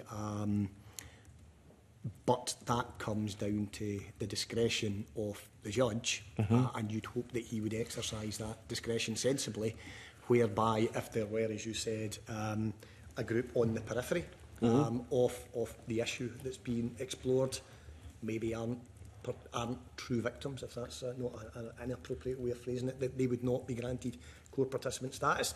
The other point, of course, is the one I made earlier about Lord Weir's approach in LGML, where, as I said, I think he made the right decision to reject my smaller group's application for core participant status and our application to be funded at public expense. That's not to say I did anything wrong by making the application, but I think he weighed it up and he said, this is how I propose making best use of the public purse. So it can and does happen. So I mean, my mother had dementia, but you could have a conversation with her, you know, etc. She was still doing Sudoku and reading the papers every day. Then they'd lockdown. 6 months later, she was unable to even to speak any longer. Now, that was obviously advanced disease, but isolation. So theoretically, I could give evidence to that inquiry. I'm not obviously intending to, but the bottom line is we're talking about a huge number of people, and it's very difficult to try and kind of, you know, because you get what's called in economics diseconomies of scale. You know, you get this is the inquiry, the quality inquiry goes like that, and then you get so much information that ends up going down like that, and all that happens is the time to deliberation is extended. I think the COVID inquiry particularly, but all of the inquiries I've been involved in have grappled with that fairly well, and it's by making, if you like, representative organisations the core participants. One person is speaking on behalf of 50 people with a kind of, absolutely, and not everyone who provides a statement, a written statement to the inquiry, or says they have a story to tell, are invited to be in open court at a hearing, give their evidence, because again, what they do is they tend to pick a representative group of people to collectively tell a story. I know this is a hard question, but is there an optimum number of core participants? It would depend entirely on the inquiry. Obviously, you know, a maximum number then. Again, you know, Stockline so different from COVID. Some might only have 5, some might have 50. I understand Absolutely. that, but when you get to 500 or 1,000, does it become? Sounds too much. Yeah. Okay. Sorry, Michael, would you want to come in there? Yeah. So I think the convener setting out very well an event that affected all of us, all 5.5 million of us, in profound ways, and how do you garner that information together? But are we not trying to use the same process for that as we are to what happened one afternoon in Kirkcaldy with tragic circumstances involving around about 20 people? And that's gone on for 6 years versus this COVID. I mean, are we not trying to have a one-size-fits-all legislative approach to incredibly different things, and therefore that's part of the reason that we're coming against these challenges? I recognise the point. What I'd say in response to that is, firstly, both the primary legislation, the 2005 Act, and the SI, the 2007 rules, are very much both enabling legislation. You know, they're bare bones to an extent that places a lot of discretion in the hands of the chair. So it's down to the chair of the two inquiries that you've described as to the extent to which, and they run their inquiry on those two pieces of enabling legislation. What might start to provide a solution rather than changing either the primary or the secondary legislation is the type of guidance that we spoke about earlier on, and the institutional knowledge of secretariats. I think that would start to see a change. Mr Maguire, thank you very much. I just want to say before you go, are there any final points you want to make to the committee that you feel we haven't touched on, that you want to emphasise at this point? The floor is yours for the last word. Thank you. Firstly, I also enjoyed this session. But there is one thing that I thought about a couple of days ago, and therefore after this paper, and we've been on the periphery of this point for a lot of discussions, which is to say, what happens if a campaign group is unable to convince a minister that there should be a public inquiry? At the moment, that's it, other than continuing to campaign, and of course that would be a fruitless exercise. I do wonder, and this may be judged as going against the grain of what this inquiry is looking at, but I do wonder if there should be a mechanism by which such a group is able to either come to a committee of the Scottish Parliament to, and you may say, well, that's just the Public Petitions Committee, but I feel like it should be properly constituted as a public inquiry committee or some such thing, whereby the minister who has decided not to hold a public inquiry firstly must set out clearly in writing why that decision has been made, and that decision is open to the scrutiny either of a committee or indeed perhaps the entire Parliament. I think that would bring more openness and candour to the process. And it actually is similarly, there is now a very similar process in the fatal accident inquiry legislation that you quoted from earlier, Chair. So that's perhaps one final food for thought. Okay, I'm tempted to comment on that. I do think, well, I mean, no, I think a lot of these issues would be raised by members in members' debates and in the chamber, and ministers would be put under pressure in any case, because inquiries aren't just decided. You know, there tends to be a build-up of pressure towards that, and a lot of public angst and media inquiries. So, but yeah, I think that's a point well made, and it's certainly one we will consider. But thank you very much, Mr Maguire. Again, greatly appreciated that you've taken the time to come along and give your evidence. It's a really important part of the work that we are carrying out on this. I should say we'll continue to take evidence in October and the rest of this month and next month, and we will report on our findings not in 5 years but in December. So that concludes the meeting for today. Can I ask members to stay behind for our informal discussions? And can I just ask if we have colleagues for a 2-minute break while we allow the official broadcasting to leave? Thank you.